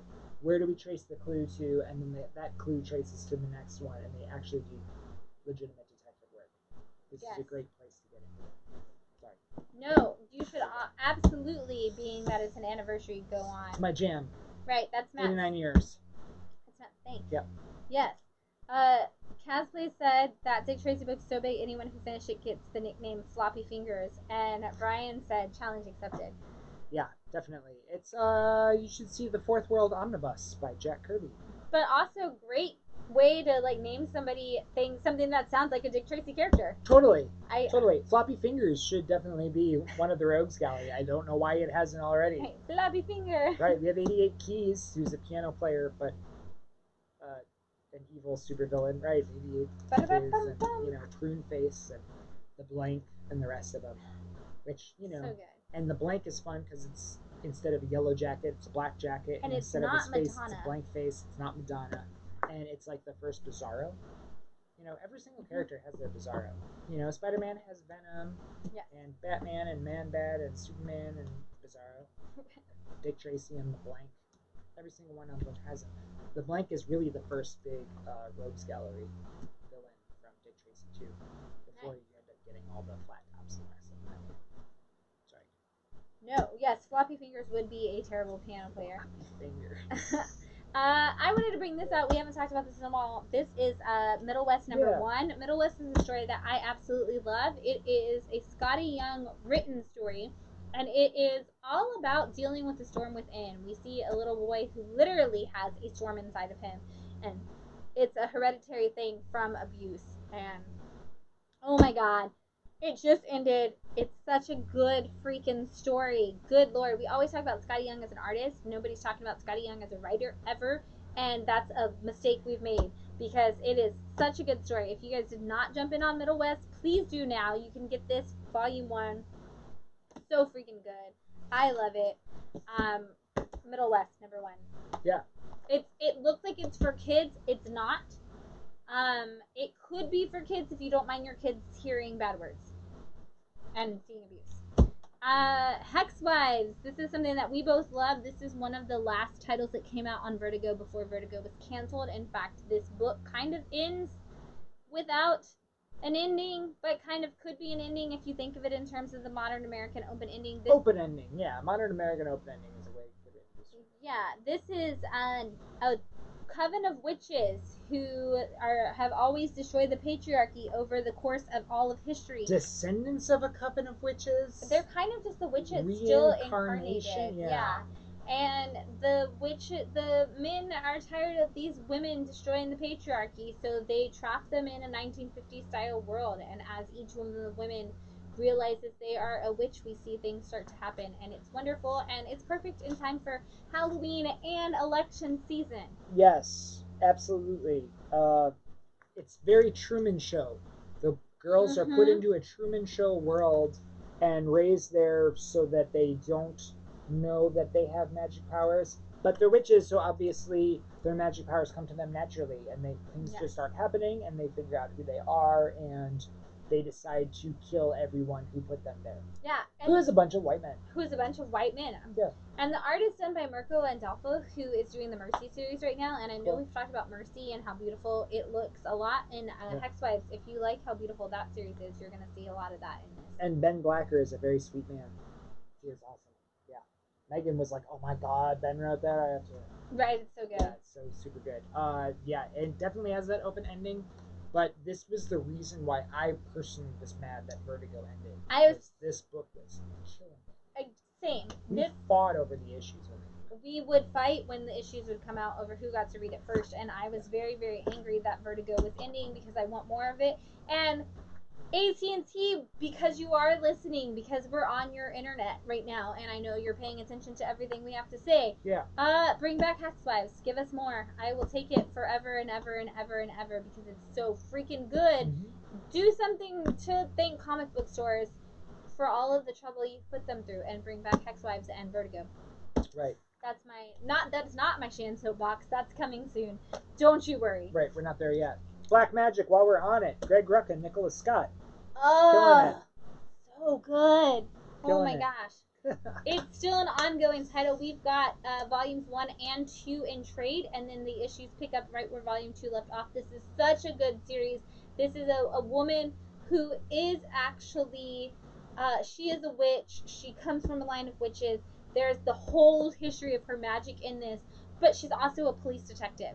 And she's dealing with not only is she dealing with murders and things like that, but she's also dealing with something going on in the magical world. And she, of course, might be different. And it's done in sepia coloring. All done in sepia tone. Until now. They're starting, the issues that are coming out now are starting to have color in them. And Greg told us, stay tuned. He's not going to tell us why. Right. There is reason for the coloring. Witch Cops. Witch Cops. Witch Cops.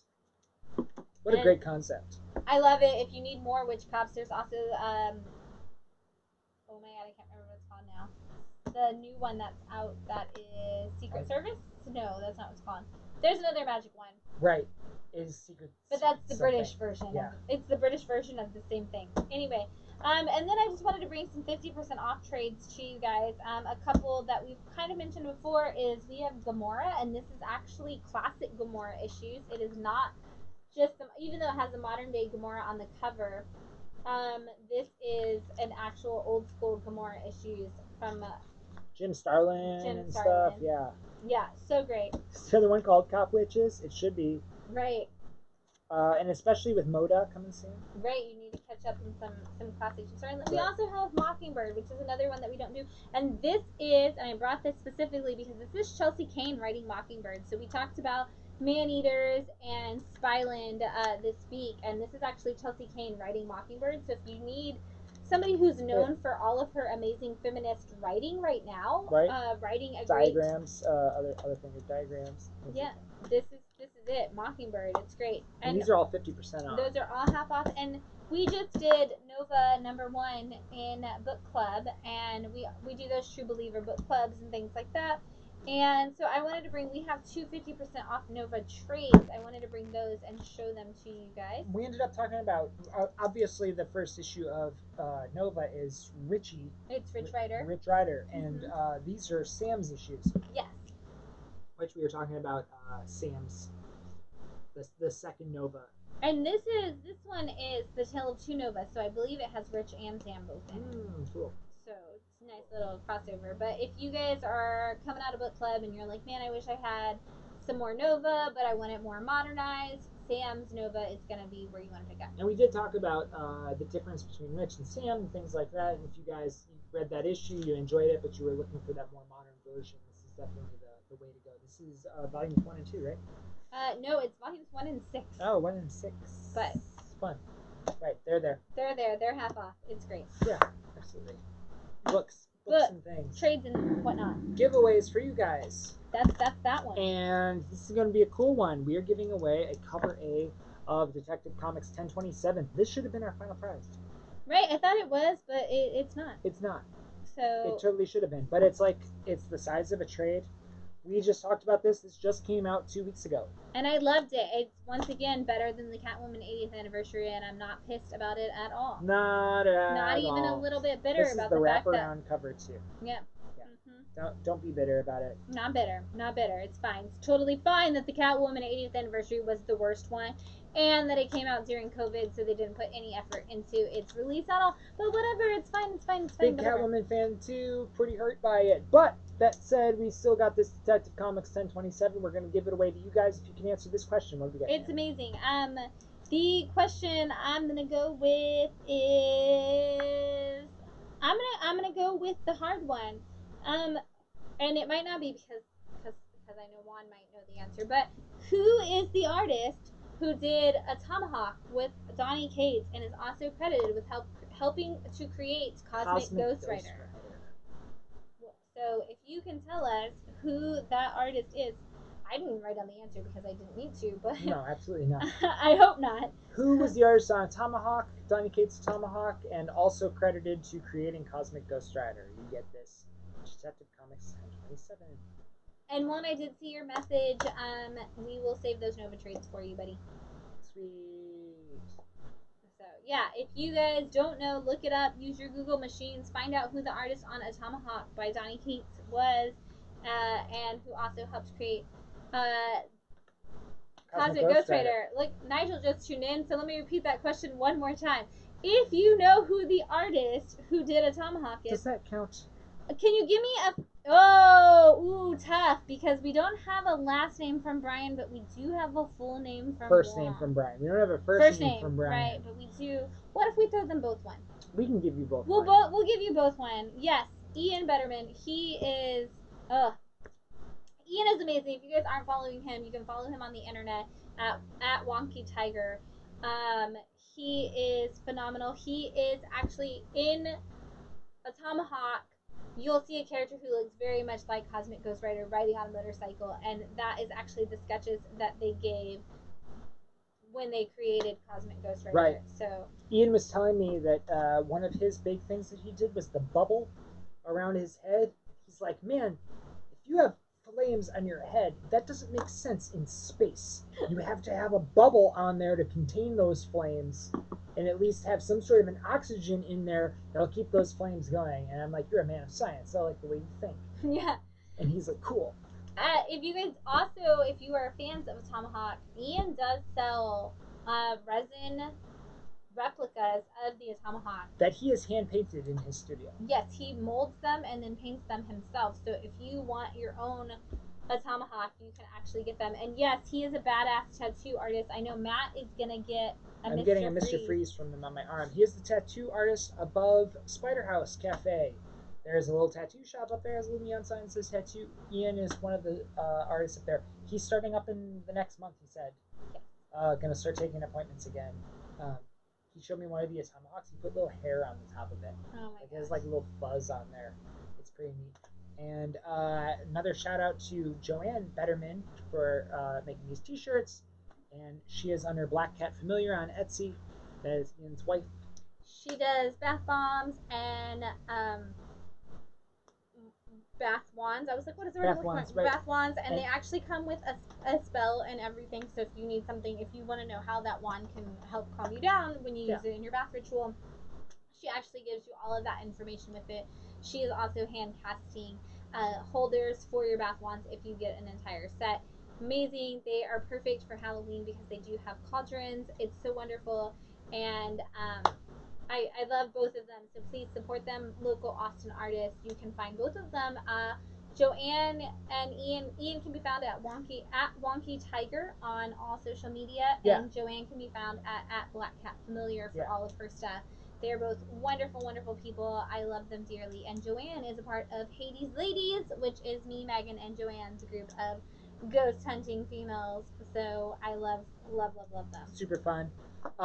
Bam said, what was the name of that Marvel trade that you guys were showing that's 50% off? Probably Mockingbird. Mockingbird. You definitely need this, Bam. I will put that aside because Bella will love that.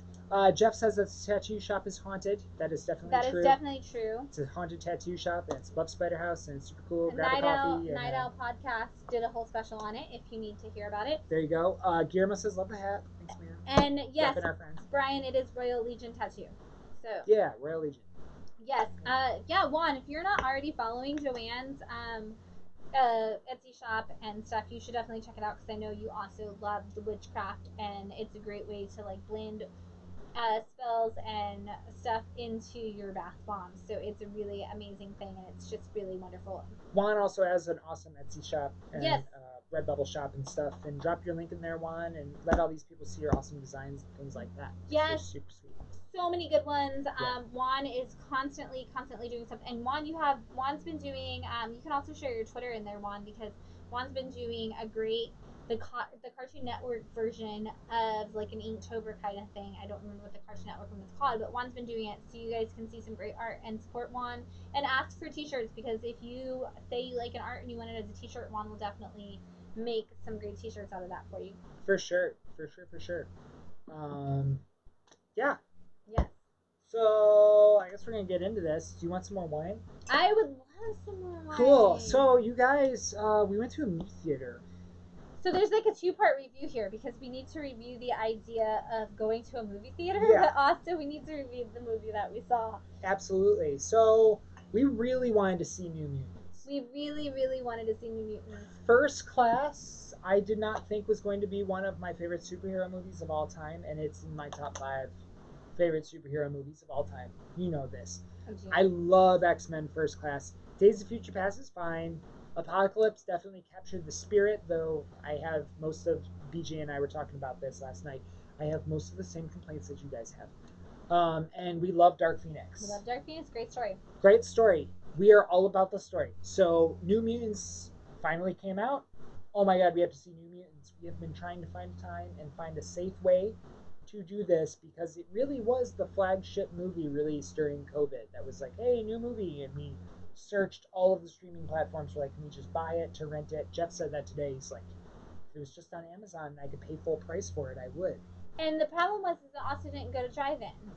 And as somebody who works for the I'm gonna be honest, I host movie parties at the Draft House, so I'm of course like I'm seriously missing being at movie theaters, but also like I want to support movie theaters in some capacity, and we struggled really hard with it because we didn't want to go to an unsafe environment. So what we did was we actually looked up what movie theater didn't have anybody there, and reserve seats and leather seats so that we knew that they could actually clean them. Yeah. And so we went to a theater that had all of that, but also we picked the seat where there was a wall behind us so that nobody could sit behind us. And an aisle. And an aisle between us and the next people, so we couldn't have any droplets. Nothing was coming past that wall. So we were super safe about it. We didn't have to interact with anybody but to show them that we had bought our tickets online through a plexiglass. So you literally walk into the theater, there's no one there. You walk in, you open the double set of doors as you do in a theater. There's hand sanitizer right there. Sanitize your hands, you pull out your phone, it already has the QR code. You show it to the attendant behind the plexiglass wall. They scan it. If you want anything to eat, you can order it on your phone and pick it up down at the end. But they won't touch you. But they won't touch it or anything, and you pay for everything on your phone. And then they say, okay, it's down the hall and to your left is theater 2 or whatever. You walk down there, there is no one. And none of the doors are closed. This is a thing that I was really curious about because everybody touches the doors of the movie theater and then you're in the theater and what happens. Yeah. None of the doors are closed, and outside of every theater is a wipe station, so you can actually grab wipes to clean your seat in addition to what they're doing if you don't think that they're safe, which I liked. And they actually ask that you don't bring your own wipes from home so that they know that they're actually like good sanitized wipes, that you're not like just bringing a wipey that you've used 1,000 times. And then they have a bunch of trailers before the movie as to how they're keeping the theater clean and the ways that they're spraying the thing and the chemicals they're using, and they got into all that. And then there's apparently a team of 3 or 4 people that's managed by a lady with a clipboard who keeps track of everybody and keeps track of their positions as to, making sure that the entire thing is clean. We went to Cinemark South Park Meadows down south. They have those big comfy leather chairs there, like Chan said, get the leather seats, easy to be sanitized. And they recline, which is really nice. And we sat, there are 3 or 4 rows that go up, and then there is the big aisle that you walk through, and there are the 2 in the front. We sat in one in the front 2 rows, the further one back. It was a little close. But we were okay with it. Again, we had an aisle, so there's no droplets raining down on us. That's our big thing. And a wall, and then there's another wall between your seats and the next person's set of seats. My big thing, you reserve your 2 seats. They automatically block off 2 seats on either side of you. Not 1 seat, 2 seats. So even when you select it on the app, they're like, okay, I want this one and I want this one. It blocks off ones on either side of you, which is cool. But really, droplets raining down on me is the thing. They have proven that COVID doesn't float around in the air like some magical spirit, that it is droplet based, and the droplets fall on your skin and infects you with the disease. They say laughing and eating are the big things in theaters. Obviously, New Mutants, well, not obviously, it's a horror movie. Yes. So you're not laughing really through this movie. No. It's not an MCU movie where you're laughing at the Hulk saying "puny God" after beating up Loki. Uh, this is a dark, serious movie. Don't go see a comedy movie yet. I don't know. Yeah. I don't know how I feel about droplets raining down on me. Wear a hat, maybe. We didn't get food. We wore our masks the entire time. Yes. It was not a problem. That said, Yeah. what did you think of the movie? Movie was great. Movie was great. What did you think of the movie? I think the movie was really good. I liked that it did focus on the female characters and the male characters took a back seat. In all capacities, there are only 7 characters in the whole movie. There's only 7 actors. Actors. Yeah, like 6 primary characters in the movie, and 4 of them are women. Yeah. And the male characters are kind of just there when they're needed. And so, sorry, yes, Juan, we went to Cinemark South Park, which we went at night too, so there wasn't as many people there. And it was a Saturday night. I was surprised. There were 2 more couples. Yes. Further back on the other side of the aisle, and no one around us at all. Again, the place was a ghost town. Ghost town. No one was there. I went out and went to the bathroom. They have a sign that says they sanitize their bathrooms every 30 minutes. Every 30 minutes. And even the urinals in the men's room are blocked off in between each one. Wow. And the sinks were blocked off every other one. The water fountains were blocked off. Couldn't go to any of that. Everything looked like sparkling clean in the place. It was really nice. But I felt safer in the movie theater than I felt going to a restaurant. And like we went to get poke, and you order at a kiosk at poke, and then you pick it up at the end of the counter, and you can't eat in the building. And it was safer than that going to the movie theater. Yeah, Juan said they went there for the same movie. Yes. Oh, nice. Yeah, Juan. Brian said, like Herschel said in Walking Dead, you step outside, you risk your life. I mean, that's fair. Right. But yeah, the movie was really good. It was nice to see again all these female characters actually getting attention and it not being, we so many times we talked about this because we've reviewed so many X-Men movies where it's always a Jean Grey story and it's always about how this white man manipulated this girl into believing that she had no power. And here we are, and they're trying once again to tell a woman that like, oh, we don't know what your power is and we don't know if you're strong, and it's like, but we know you're strong, but we don't know if it's good or bad. A woman telling a woman. A woman telling a woman, we don't know, because her authorities told her, and she's like, I'm just doing what I was told. Your power, I don't know if your power is good or bad, and we need to figure that out. And it's like, and it was, I am a huge, we've talked about this a lot on the live stream. I am a huge YA fan. I write YA books, I read YA books, and I love them. And this is exactly the commentary for YA books of, we keep telling teenagers like, hey, yeah, we see that you have all of this inside of you, but like, what are you gonna do with it? Because like, you might be dangerous and we're not sure if we're okay with that. And I love that the person they were telling that to was the person of color, because that is so much of the message that young people of color are getting is, ooh, you might be dangerous just because of who you are. And we don't know if we're okay with that as a society, so we're just gonna lock you up now just in case. And having that be the conversation immediately was like, oh, we're gonna say something. And that was right in the beginning of the movie. Right, that was right at the beginning. Like, oh, this is a movie that's gonna make a point that women are told you might be dangerous if you let your emotions get control of you, and people of color, we're not sure. We might just lock you up just in case.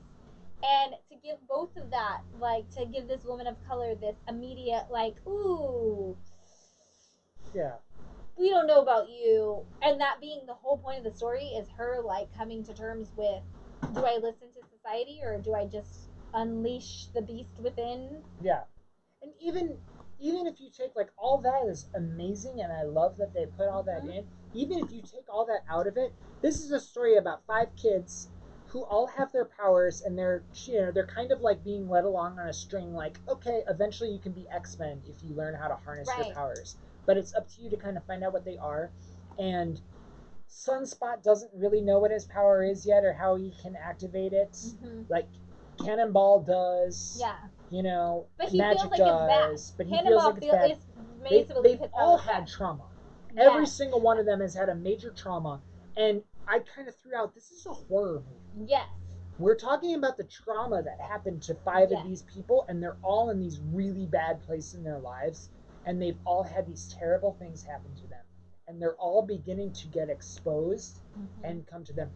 One of the things I really like about this movie is that if you see the trailer and you don't know anything about the New Mutants, as we don't really, we're Right. not big New Mutants fans, but coming into it with that kind of fresh perspective of like, oh, what's going to happen in this? You have no idea what's going to happen if you watch the trailer. You're like, wow, that movie looks dark and strange and looks like there's a lot going on and it's kind of psychedelic and there's action. All the action that you see in that trailer is condensed into like the last 20 minutes of the film, and everything else is like building up these characters, finding out who they are, what happened to them, and kind of what their powers are. Right. If you go in like I want, and I think this is the same problem, we talk about this a lot, that people have with the First Class franchise in general, is if you went into this movie thinking, oh, I want all this action that I saw in the trailer, and I want all this action that I'm used to from the MCU, you're not getting that. So you're going to walk out and you're going to be like, I'm super disappointed. Or you're going to see it in your house and you're going to be like, I'm disappointed.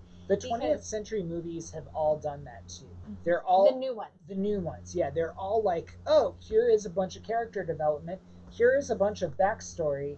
And then, like, okay, there's kind of a fight at the end a little bit. There's like a nice scene of action. Like, you know, the Magneto dome thing that happened in the comics with him is like in Apocalypse, but the rest of the movie doesn't really have it. You get Psylocke in there and like they're all fighting at that point. But up until then, we don't see a lot of action. These movies are actually about developing characters. They're about the stories that you read in the comics. When you're like, oh wow, these characters have so much backstory and depth to them. And maybe there's a scene of action in your comic. Maybe it goes 2 or 3 issues before any actual action happens. Right. And I love that about these movies. I love that so much because you're completely immersed. And in this movie, you're kind of terrified because things get scary. Because stuff keeps happening, and it's like, oh, that's kind of freaky, and I love it, and it's great, and it's a great way to show that power and that situation. Right. And there's some scary moments where you're like, oh, what's happening? I definitely am not covering my eyes because I really want to know what happens. Right, and I don't want to touch my face because COVID. Right. You have a mask on, so it's right. I think BJ said, love Danny Moonstar being the focus of the story. She's a great character. Absolutely. And Juan said, Danny and Rain had such a great story that had to deal with trauma and power. So good. So much. And so many moments. They have a moment where it rains and they're laying there together, and it's just a beautiful moment between characters. Yes. There's so much story and heart and character development. Story, heart, character development, terrifying scenes of horror, and then action. Yes. Action being at the bottom of all of those things. And when you have those scenes of horror, having characters who actually have to address the situation. Because everybody has to come to terms with their trauma. You can't just, like, there's like the trauma, you see the trauma, and then it's like, hey, let's deal with that for a second. And they actually talk about their trauma and they work through it with another person. Yes. And that's beautifully done. And 5 people from all different trauma backgrounds all like learn that about each other and become friends. Yeah. Through it all. Like the arc of each character happens. Yeah. You see a clear arc of each one. You find out who each one of these is. You have a deep emotional connection with each of these characters, even if you're like us and you don't really know who these characters are because you were never really big New Mutants fans. It's like, these are awesome and I love these characters now and I want to know more about them. We both said that. Yeah. Like, we need to read more New Mutants comics. Yes. Juan said, or first Jeff said, Anya Taylor-Joy is one of the best actresses out there right now, hands down. Queen of cool. So she is the super queen of cool. Yes. And then everything on Juan said they did such a great job of setting up who was going to eventually be their big bad. It makes me sad we won't get any more. I agree. BJ said Rain's Catholic guilt is a trip, and and Jerry said New Mutants is the movie I wanted to see on the screen this year and has been curious about in the theater. It's so true. Do it. It was such a great story, and and there's so much with each character. And yes, Magic was the one of them that I knew the most about. I knew Magic and I knew Danny, and getting to see both of them kind of like really unfold in that book was, or in that movie, was so good. And I say book, I make that mistake because it really did feel like reading a comic book. Yeah. In that you get to see them unfold over time, and yes, Anya Taylor Joy just crushed it as usual. So cool. She exactly Such a good actress. And when she's terrible, even when she's terrible, I'm like, why is she being terrible? Like, I want to know what her thing. Like, I was like, what is the thing that's gonna make her like why she acts like this? And then we find out. And then we find out, and Maisie Williams did such a great job as Rain. Oh my gosh, she was so good. Like, I was like, I want her to be my friend and hold my hand through all the things that make me sad. And this was the first time I had seen her in anything. Yeah. And she was very good. Besides Anya Taylor-Joy, I had never seen any of the actors in anything. Right.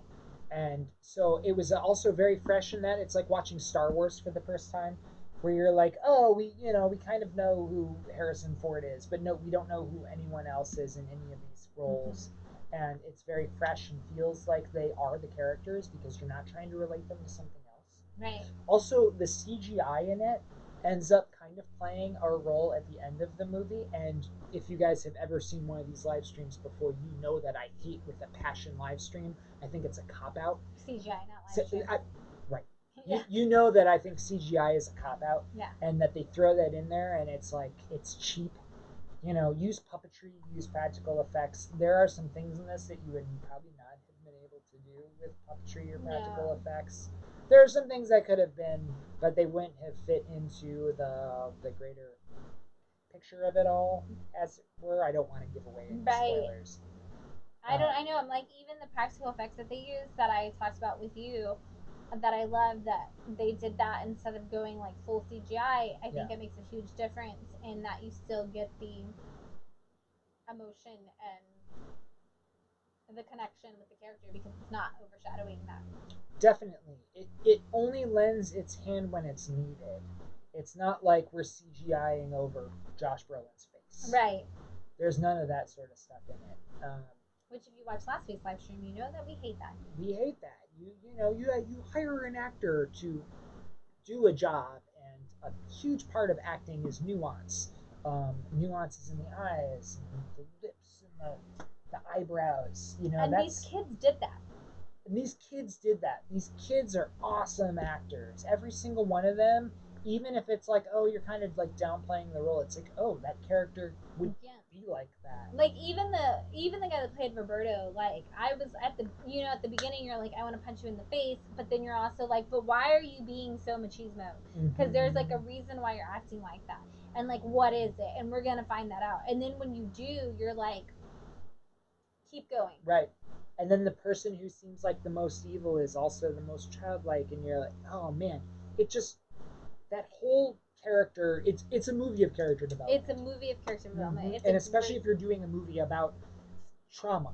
It's a movie about trauma. And teenagers. Teenagers who have experienced trauma from all different backgrounds, all different, It's good. It's really great. You guys should definitely watch it. It's like Juan said, it's definitely a shame that we're not going to get that. They did get bought out, and we're not going to see more of this. And if Marvel was smart, they would find a way to bring it in, fold it into the MCU in a way where they can actually do that, because it definitely needs more. I like this movie so much that I will go see this movie at any given time, ever. Like if you come to the shop and you have an appointment and you say, hey, I really wanted to see New Mutants, and I'm like, I don't have any appointments for the next 4 hours. Do you want to go to a matinee right now? I am so down to go. Like, that's how much I love this movie. I just want to see it over and over and over again and catch more things that I didn't catch the first time. Like, and I think now, especially that I know these characters, I think I want to go back and be like, oh, these things are going to play into what's going to happen later. And it's going to be really great. Yeah. I also think if you guys are thinking about going to a movie theater, a matinee is probably not a bad idea, considering Saturday night at 8 o'clock was empty. A matinee is definitely going to be. But only, like, go when you can find somewhere where you can pick your seats and it's, like, you can tell when it is. And I like that we waited until kind of, like, the last minute so we could make sure that it wasn't going to sell out around us. Yeah, That we was got the good. tickets about an hour before, and again looked online to make sure that nobody's around us, and we had that entire front section to ourselves. There was no one anywhere around us. Yeah. And again, wore masks the whole time. Absolutely. Yeah, we ate before we went. Like, wear a fucking mask. Yeah. Cool. Yeah. Push the button. Giveaway time. Push the button. Yeah. Before we go on a mask I know. We got to get out of here. Right. You can't, Michael. You can't. Keeping these people all night. Can Michael Rappaport the situation? No. Absolutely not. Wear a fucking mask. So this poster is for the new Mutants series. Yeah. This is one of the promo posters that Diamond sent us when the series came out. We used to have this hanging on the door back when we didn't have the new comic room in the back. Right. And I guess I'll go with this question because it's kind of a tricky one. I'm just gonna warn you. What is the first time Ileana Rasputin is referred to as magic in comics? Tricky question. Number of the issue. Number of the issue. Ileana's first time being referred to as magic. What a great movie. Yeah. Yeah, Casplay said if you want to go to the movies, you might want to go now. Theaters in England are reclosing, may happen here. Actually, all of the Dallas Draft Houses closed this week because they weren't. Draft House isn't really screening a lot of new movies. They don't have a lot of new blockbusters and things like that to show. New releases, I guess is the word I'm looking for. So they actually just closed all of the Draft Houses in Dallas this week, and they don't know when they're going to reopen them. So, yeah, what is the first time Ileana is referred to as magic in the comics? Give me an issue number. It is not X-Men 3 or New Mutants 7. Good guesses. But you could. I'm not going to even say what I was going to say. That's like 100% what I'm giving it away. Hey, don't give it away. Right, not giving it away. Keep guessing. You get this New Mutants poster, which according to Juan, these are his babies. I'm still trying to decide if I'm going to be magic for Halloween. It's a good choice. It's a good choice. I don't know. It's a super good choice. That said, I'm going to throw this out there. Shout out to Windress Cosplay. If you guys have never seen her magic, it is perfection. Check that out. Yes, Brian, New Mutants number 21. That is the first time she is officially referred to as magic. Yes. BJ said, do it. So apparently I have to be magic for Halloween. Right.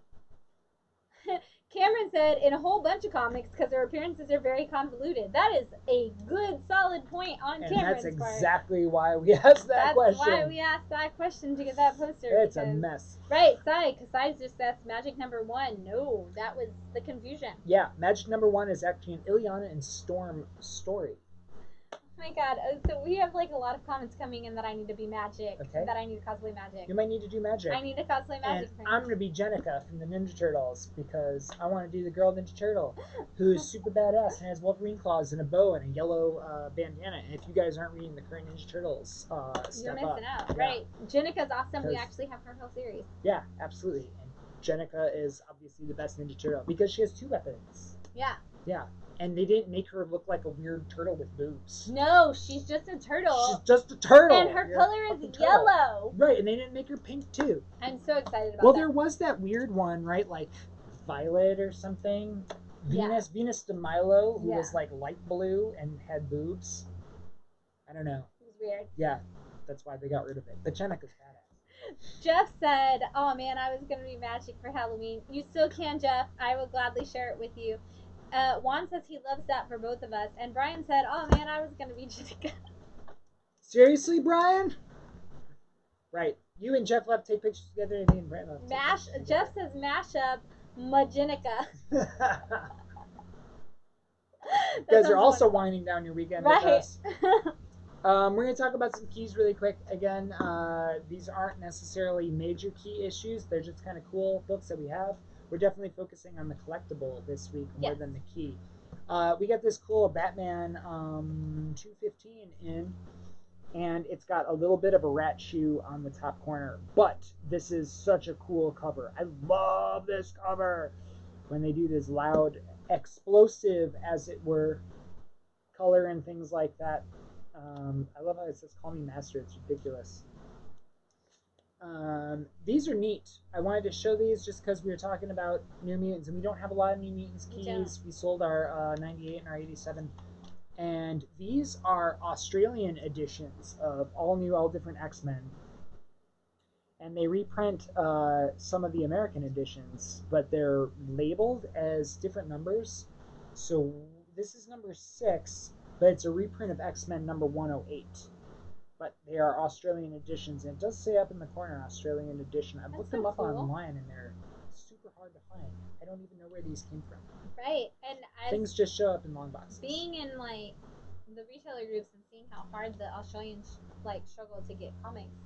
Right. A lot of times, I'm very curious myself about these. I like how it says now playing across the X-Men. That's weird. It's really weird. And last one. This one is so dark printing.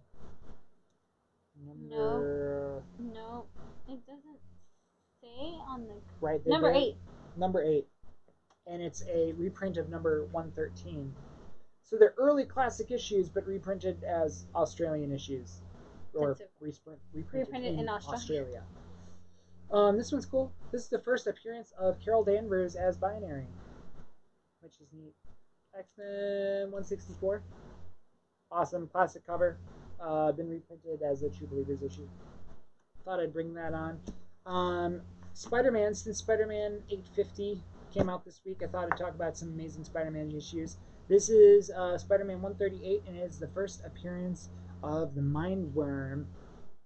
This one's in really nice shape, super good condition, and who knows? This might be the next villain in the Andrew Holland movie. Tom Holland? Who knows? Yeah. Still Tom Holland. Andrew Garfield. Right. Yeah. First appearance of Calypso in Spider-Man 209. ASM 209. This is the second appearance of the Hobgoblin. Woohoo! It's ASM 239. And one of the reasons why I wanted to bring these is that Al Milgrom announced that he's doing a signing for CGC. Oh, and so these are one of the better ones that you can get from Al Milgrom. Because I forget who did the cover of the first appearance of Hobgoblin. It's not Al Milgrom, though. And we had the Al Milgrom book that came out before Al Milgrom was Al Milgrom. Yes. That made sense. Yeah, we have Al Milgrom's first book that he made in college in the store. It's already signed. Yes. It's in our magazine and collectible book box, I guess you could call it. But that's pretty cool. But Al Milgrom is doing a signing for CGC, and if you're looking for a great book to send in, this is a good choice. I also love this Al Milgrom cover. This is like just classic Hobgoblin cover. It is Spec 85, as we were saying. And it has this cool streetscape around the top of him. This is actually the third copy we've had of this in store. We can't seem to keep this one in stock at all. It's just such a cool classic cover. The nice thing I like about Al Milgrom's stuff is that he writes Milgrom on them, and then his signature looks exactly like that. So you're like, that's definitely Al Milgrom. Totally Al Milgrom. Yeah, this is definitely one that, if you guys don't end up picking it up, we might end up sending it in to the store. And this is the last one. This is hilarious. This is a Death of Superman, but it is the 4th printing with the green coloration on it. It's actually kind of a hard printing to find in this. As most of you know, the first printing is so overprinted that they're not worth anything. They're not worth anything. This one isn't really worth anything either, but it's definitely worth more than the first printing. Right, that's sad. And I like the green coloring on it. Yeah. Another reason why I wanted to bring this out is that same signing that's due October 26th, I think. Louise Simonson is in that same group, so if you guys want to send something in for Louise Simonson, this is a good one for her. I think what you meant to say was, because you want to send something in for Louise Simonson, make your choices now and let us know, because we can definitely send them in for you, because who doesn't want a book freaking signed by Louise Simonson? I just want Louise, I want to send myself, like I want to wrap myself up in a box and then just jump out of the box and be like, I love you, you're my hero. I wish I could be you someday. Brian and I were talking about this, that he saw a guy that had a bunch of people from The Walking Dead, the cast of The Walking Dead, signed him, and then he got tattooed. Yeah. I would totally do that with Louise Simonson. I know a lot of people who've done that with bands and stuff that I follow, and that are not famous now. now. Right. But Louise Simonson. But Louise Simonson, I would totally let Louise Simonson tattoo right on you and then get it tattooed. Right. Yes. BJ said my X Factor 5 First Apocalypse signed by Wheezy. BJ, hello. seriously. Louise Simonson, I believe, is $75 plus $15 shipping. Yeah, I don't care. I wanna just be like, signed my life. I'll sign my life to you. I don't care how we do that. Another cool one, low buy-in for that, is the first appearance of Richter. Who knows what Richter's going to be in anything that's like X Factor 14, something like that. We've got a bunch of copies of that, and it's like a $5 book and a great first appearance that's been reprinted several times. And she read it. Yeah, so and it's another great one. We talked about sending in the House of Secrets facsimile, because that would be great to have the House of Secrets that Louise is on the cover, signed by Louise. I don't even care. I want to send something in just so that I can make the note that says, thank you for, as a female comic creator, as a female comic flinger, yeah, like as just a female in the comic industry on all sides, thank you. Because thanks for everything you've done for us. Wouldn't be here if it wasn't for you. Yeah, absolutely. And I just want to say thank you to her in all capacities. We have a lot of comments. I don't know if you saw a cosplay. I put in the comments, Ram said he already liked her. Windress Cosplay is the one who does the Amazing Magic cosplay. And she's also one of the best humans I know. Oh my god. If you guys Lacey's have never met Lacey, who is behind Windress Cosplay, she's just absolutely phenomenal. 100% one of the best people. Follow everything she does. She's great. BJ said one of the best issues of any comics is Uncanny X-Men 304, where Magic, who's been de-aged back to 7 years old, is struggling with the legacy virus, which is a thinly veiled reference to AIDS, and seeing the big brains trying to help her through the eyes of Jubilee, with Jean helping her deal with emotional stuff. Cool. Sounds amazing. Right. Character development. Right. Brian answered Side's question because Side did guess Magic #1, and Brian said, as we were going to point out, that Magic is actually only used as the title before New Mutants 21. Yes. Juan is about to do his first read of Dan Slott's Spider-Man run. Cool. Ram, thank you so much for watching, or for liking Windress Cosplay's page. I know you'll love that. And yes, lots and lots of people who want to have Wheezy sign their stuff. Brian said, I want to get a Thanos with IG tat, and I might get a Starlin signature tat, but that's a stretch. And Starlin also has his signature with L. Milgram, and you can get both of them for $100, which is exciting because we have that Captain Marvel 29 that I want to get. There's some cool things in there. Yeah. Cool things and stuff coming up. If you guys do want anything CGC'd at all, besides just those signings, we are an authorized CGC dealer, and we can send in books for you at a great price. Right. We're just happy to do it for you guys. And if you want them for those signings, please let us know. Yeah, they have to be in by like October 22nd, 24th, 26th, somewhere in there. It's a Monday. Whatever that 20th Monday is. Yeah. 2 weeks. 2 weeks. Would it be the 19th? Today is the 11th, so it would be the 19th would be a Monday. I'm wrong then. It's 20. Okay. It's the week after that. Okay. Right. 27th? 26th? Something like that. Yeah. Brian said, how about calling it female comic flipper? I'm going to take the female out and just call it comic flipper. Right. When you sell comics, you're just a comic flipper. Comic flipper. I like that. They actually call females in the comic industry Valkyrie, and you can actually like officially title yourself a Valkyrie if you're a female in the comics industry, which is pretty badass in and of itself. So super cool. But I like comic flipper. Right. Comic, because it sounds like I'm slinging them around. Woo! Let's give something away. This is a Spawn 50 that we're going to give away for our key issues this week. This is a minor key issue. So you guys give me a Spawn 50. Cool homage to Spawn 1, kind of. Yeah.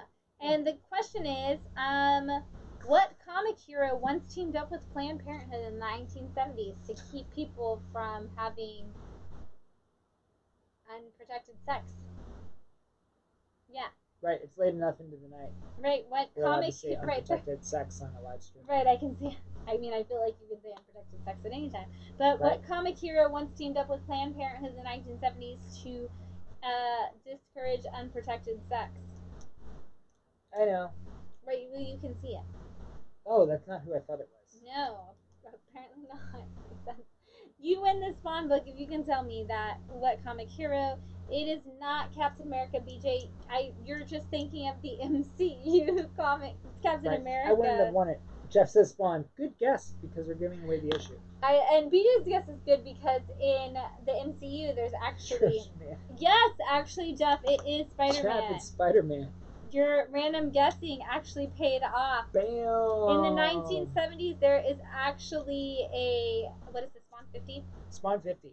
In the 1970s, there is actually a 16-page book that includes Spider-Man teaming up with Planned Parenthood to stop kids from having unprotected sex. That is awesome. And I, getting all the abortions. I actually read a story about a guy who said he was in a comic book store and he saw a book and he was like, I've never seen the Spider-Man book, and he opened it up and it was Spider-Man teaming up with Planned Parenthood, and he was like, what the hell is this? This is amazing. Great literature. Yeah, so great literature. Should be government funded. Yes. $1 book club. Before we get too political. Right, I buried it. Hang on. Oh, nice. We got $1 book club tomorrow night. A lot of you guys have joined in $1 book club before. We talk about classic issues that have been reprinted in the $1 format. So it only costs $1 to buy the book. It is not $1 to join the book club. No. It is $1 to buy the book if you need to buy the book. If you don't need to buy the book club is free. Yeah. All these issues have been reprinted, and the reprints only cost $1, which is a great buy-in to read some classics and to get to know classics. And then we kind of talk about what makes them a classic issue, what makes them awesome, what you like about it, what didn't you like about it. We kind of go a little page by page and talk about things that are cool, that stuck out to us, and things like that. Yes, I know. You hear Catwoman and you come. Shop Kitty is over here. Catwoman. I am so excited. I love Ed Brubaker. His Winter Soldier book is what the Winter Soldier movie is based off of. So if you like the Winter Soldier book, you like Ed Brubaker's writing, because you can hold that up like almost panel for panel. Yeah. But also a great thing is, oh my God, I'm being attacked by a cat right now. Another great thing that is really wonderful is this is Darwin Cook's art. So like BJ said, he finally gets to read a Darwin Cook book. It is gonna be amazing. Also, I have to jump in on this. I don't know if you're seeing this in the comments. So, Brian is saying, your mini me has his mini me. Yeah. With questions for mini Ben. me about Spawn #1. Yes, we will have a question for. If you guys are joining book club tomorrow, I believe that Brian's son is going to have read Spawn #1 and give us a little mini review. Yeah, part of what we do here with our nonprofit is that we find out kiddos come in here and they talk about comics with us, and we always try and give them a free comic book of something that they'd really be interested in. And Brian's son Ben came in and was very excited about Spawn and told me that he's been collecting Spawn toys. So I asked him if he'd ever read a Spawn #1, and so I gave him one of these reprint issues of Spawn #1. He's read it 5 times. 5 times since That's Wednesday. so cool. That's so super cool. That's a great issue. If I was that age, I would have read it too, because when I was his age, I love that. And I love when kids come in here and they're excited about it, because it reminds me of when I used to go into comic book stores with my dad, and I'd look for action figures, and the guys would talk to me about comics and things like that. And Spawn 1 at that time, I don't think any of the stores were cool enough to give me an issue of Spawn 1 and be like, your kid, just have this. You know? And I'm really glad that he's reading it. That's super awesome. And so, yeah, we will definitely have some questions for him. Maybe it won't be one. Maybe it'll be several. I love that. Right, if you're joining us in book club tomorrow and you have a question for, did you say his name's Ben? His name's Ben. If you have a question for Ben about Spawn 1, bring it to book club tomorrow night, because I can't wait to see what he has to say. Also, Jeff Madel, you shut your filthy mouth when you're talking to me about that, because he just asked if this Ed Brubaker Darwin Cook is as good as the 80th anniversary of Catwoman. This is way better. This is way better. Actually, I believe Ed Brubaker has a story in the Catwoman 80th anniversary, so and look at this super cool artwork. But it doesn't have Darwin Cook's art, obviously. Rest in peace, Darwin Cook, you beautiful, beautiful human, and all of your amazing artwork. We have a Batman the Animated Series, Darwin Cook. Ram says same cat time, same cat channel. Yes! Yes, we should have been Cat City comic professionals. Oh, we that messed up. up, Way better. considering we have a cat that lives in the store. Right. Man, totally messed up. Ram's winning. Absolutely. It's gonna be so good. If you guys have never read this, this is such a good issue. Darwin Cook is one of my favorite artists. This is going to be really fun to do. It's going to be so great. I can't wait to talk to you guys about it. And also, if you need the trade of this, just let us know because I will happily order it for you even before you read it. I don't care. It's so good. It's so good. And that said, next week we are going to do Black Science by Rick Remender. We just did Seven to Eternity 2 weeks ago. And we've done That's the Class About a month ago. So it's fun to do another Rick Remender book. We're going to be doing Black Science next week. I'm totally covering the title here. Right, I think this wraps up our Rick Remender dollar. Like, we've now had a huge collection of Rick Remender. I understand that you need attention, but it's not your turn. Yeah, our Rick Remender run on Dollar Book Club. So this is going to be a week from tomorrow. Obviously, Catwoman, Darwin Cook, Ed Brubaker, Catwoman tomorrow. 1 week from tomorrow, we're going to do Black Science, and we are going to give away this issue so that you have 7 days to pick it up before the book club. What's our question? Our question is: Bob Kane said he based Catwoman off of 3 women in the world. Who were they? So who are the 3 women Bob Kane said he based Catwoman off of? I don't care. It's on YouTube. You can Wikipedia it. It's in Wikipedia. If you need to know where to find this answer, Bob Kane said he based Catwoman off 3 women. Who were they? You can do it. Also, BJ just said, you remember, and now I just think remember? You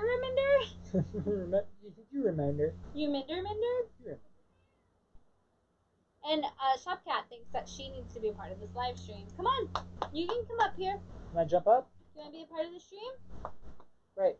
Come on, Pumpkin. It's October. Her name's Pumpkin. Right, you're allowed. It's okay. Come on. She just actually almost pulled me off the stool to talk to me because she wants attention. Come on. Catwoman, named after 3 people. Catwoman is based off of 3 people, not named after people. It is definitely not Betty White, Dolly Parton, and Nancy Reagan, Jeff, but that was a really good guess. They are mostly actresses. Are those the first 3 women that come to your mind? That you would think of Catwoman? Yeah, it's a litmus test. Right. I guess so. I mean, that's not a terrible group of people to come to your mind. Dolly Parton is a hero in her own right, and Betty White is amazing. I don't know how I feel about Nancy Reagan, but good lord, Dolly Parton is a superhero. Dolly Parton is doing so much for literacy. As a nonprofit based on literacy, I just have to give a shout out to Dolly Parton for continually. She has a thing where she actually gives a book. If you register, like if you're having a child and you register with Dolly Parton, you can actually get a free book like every month for your child from Dolly Parton, which is extraordinary. She also, yes, Brian, Jean Harlow, Haiti Lamar, and his cousin Ruth Still. That is 100% the answer to that question. Got on that Wikipedia. Right, that's some Google skills right there. Right. Thank you, Ram. Yeah. Ram said Bat City Comics Professional. Still a great name, even though it's not Cat City. Even though it's not Cat City. Thanks, Ram. And Jeff said literally those are the first 3 women he thinks of every day. I don't know my Nancy Reagan, but I get Dolly Parton and Betty White again. Right, I would have said Cassandra Peterson. Which, did you see Cassandra Peterson, who's Elvira? Someone shouted out, hey, there should be an Elvira Dolly Parton crossover. And like, where they play sisters? Where they play sisters, yes. And both of them retweeted it. They were like, this is actually not a bad idea. I would love to see that. That's like my dream. Because they're both like, they are the 2 sides of my personality, and I want them to do everything together because like the witch side of me is like Elvira is perfect, but the like I run a literary nonprofit and I want children to read and I'm from the South and I think everybody should be sweet and wholesome is like Dolly Parton. And one dressed in white all the time, one dressed in black all the time. And yet both of them are like, what the hell did you just say to me, honey? Right. And I love it because they're both like, excuse me, the women are speaking, sit down and shut up. Let them finish. Right. And I love both of them for that reason. Yes, Jeff, Dolly Parton has given away millions of books. And she also paid for an entire class of students. Like, she funded this entire class of students, like, entire way through education. And then, like, helped them all get into college. And they're all, like, successful. Oh, Dolly Parton, she's a hero. Unbelievable. And speaking of great women, we've got comic industry news. Really quick to get us started off, the MODOK trailers have come out. There have been a couple of quick clips of clips of MODOK that have come out. It is being put out by the makers of Robot Chicken. And it is Patton Oswalt being amazing. It is Patton Oswalt voicing MODOK. It is very strange. And he's also writing a comic to go with it. He's writing a comic to go with it. I'm very excited about the comic. If you guys want that added to your subscription list, let us know. That is going on, and does feel like Robot Chicken meets Harley Quinn. It is definitely Robot Chicken meets Harley Quinn. It's like they saw the Harley Quinn show and they were like, we need to make a Robot Chicken based show out of this, starring MODOK, who is a strange and terrifying little villain. Little man of a villain. Little man. It's Krang. Right, it's Krang from Ninja Turtles. What a mess. Look those up there on YouTube. There's a couple of clips out there. There's like 2 or 3 of them. That released. Invincible trailer also dropped. So Robert Kirkman, one of the big titles for him. Is this the first Image title being made into an animated show? No, because Spawn was an animated show in the 90s. Forgot about Spawn. Which Spawn is a great animated show on HBO. Right. I don't know if Ben has seen that. I don't know if it's too dark for Ben, Brian. But you can see those great moments of Todd McFarlane turning around and saying, Hello, I'm Todd McFarlane. I'm the Crypt Keeper. I mean Todd McFarlane. And I'm going to be super creepy right now while I tell you I am better than you. Spawn. Kids love chains. Which actually is going to lead us to our next thing. Let's talk about crossover for a minute. Yes, let's talk about crossover. Yeah. We read it. We read crossover. We got an advanced reader copy of crossover and we read it. It's cool. It's very cool. So if you guys saw the preview catalog we've talked about led into crossover a little bit with the first couple pages, talking about who's real, is Superman real, are we real, because we're temporary compared to Superman. Superman's been around longer than any of us and he'll last past our lifetimes. So it kind of gives that whole idea of, are the superheroes in the comic book pages actually what's real because we're more temporary than them, or are they temporary and we're real? And then it leads into a path. I think I'm allowed to say this because it's kind of the main thing, and it's a little bit of a spoiler, but like, this is going to be like the trailer number 2 that comes out. You know, you see trailer number 1 and you're like, I'm not really sure what's going on, and that's what the Superman thing is. And that's a good lead in, and that's the first few pages. Trailer number 2 comes out, and if you don't watch trailer number 2, mute your sound right now. Yeah, if you only watch teaser trailers like we do, mute. Yeah, I'll give you a minute. Okay, so teaser trailer number 2, the full is trailer. The comic book world crosses into our world. Yes. That is the crossover. The world of comics crosses into our world, and there are comic people walking amongst us. And that's all we're going to say. And that's really all we have to say about it. That is the crossover. And it's a result of the summer crossover event. It really is. Yes. And it's amazing. It's wonderful. It's Donnie at his finest. It's a nod to the comics industry. And in all capacities. Like, there's commentary on comic shops. There's commentary on comic events. There's commentary on comic characters. By knowing Donnie, I know that this is something that Donnie has been working on for years.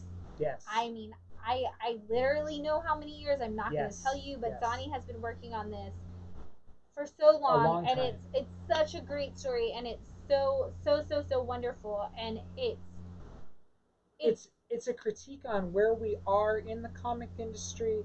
It's a critique on how the comics industry affects us in our day-to-day lives as comic book fans and comic book readers.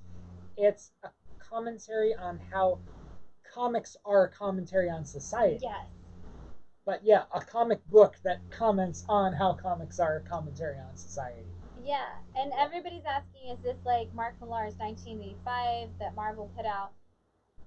It is, and yet imagine if an indie creator could do that and could say whatever they wanted, and all of the comic creators, all of the comic publishers had said, go for it. Yes. So he can reference anything, and there's so much heart already in issue 1. Yes. So much heart in issue 1, and so much that I'm like, what we're building on is crazy. And the cliffhanger for issue 1, I need to know what happens. I'm like, I wish I could tell you what the cliffhanger for issue 1 was. I can't even tell you what the ads at the back of issue 1 are, and The ads are unbelievable.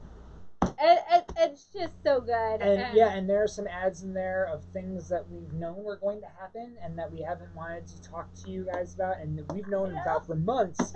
And we're like, they're finally here. And we're finally going to be able to talk about them in 3 weeks from today. Yes, so. Absolutely. The order for crossover is tomorrow night. Tomorrow. If you guys do want to get this book, please let us know so that we can get you a copy tomorrow, as it were. The order for it is tomorrow. And for Brian just said the variant cover game for number 1 is insane. Most of those are store variants. We don't have one. I'm gonna be honest. We don't have a store variant for it. No. There are mostly store variants. It's kind of just a cover A and cover B, and who knows what's gonna pop up on tomorrow night on the FOC. I don't know. I should know because I can go download it 3 days ago right. and tell you this, but I don't want. Jeff, I already have you in for crossover. Stop it. Stop. I flipped my hair, but I put it away already. So, yes, it's going to be extraordinary. If you guys don't have it, Jeff, I'm going to make a note to actually double check that, but I'm pretty sure I have you down. There are a lot of double page spreads that don't look right in a PDF. No. That I am very excited to hold physically and flip through and actually get to read it. And it's very colorful. And I will tell you, because we have more than we should give you. Like, this is Johnny's heart. There's so much of Johnny's heart poured into this. And we don't talk about this a lot, but in book club we talk about how Jeff Johns is always like, oh, I know so much about comics. Look at how much I know about comics. Oh my gosh, like, I'm gonna put everything I know about comics into every issue I write. Yeah. We don't talk about this a lot in the modern society because we don't, for some reason, talk about creators in the same capacity. But Donnie is that same person. Donnie has been reading comics his whole life. Donnie is always like, I want to show you that I know all of this about comics, and I want to be a part of that, and I want you to have this, like, oh my gosh, we had this moment back in 1997 and now we're having it again, and we weren't alive in 1960 when this happened, but look at this great moment from 1960 that we can share together now. Mm-hmm. And this is Johnny getting to say that again.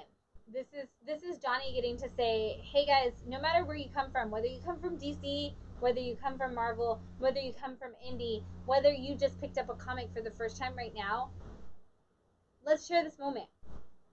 Yeah. Let's share it together, and let's have this moment together, and let's build from that, and let's pour our hearts into it, because wherever you found comic books, you found them, and they're your home, and they make you feel good, and they make you think about things, and they make you experience the world in a new way.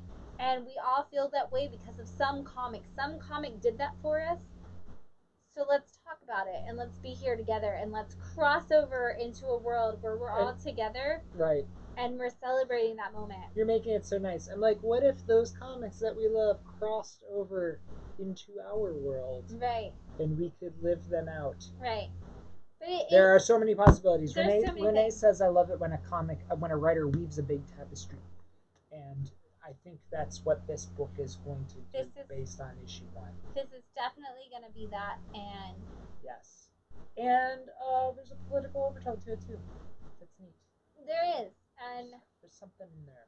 There's something there, and right. I'm not going to... I can't wait for you guys to read it. I can't wait for it to come out. I can't wait to discuss it on our live stream. As you guys know, we discuss these books the week that they come out, so you guys already have 5 days here that you get to read the comic and then come in. We're not talking about the books that are releasing.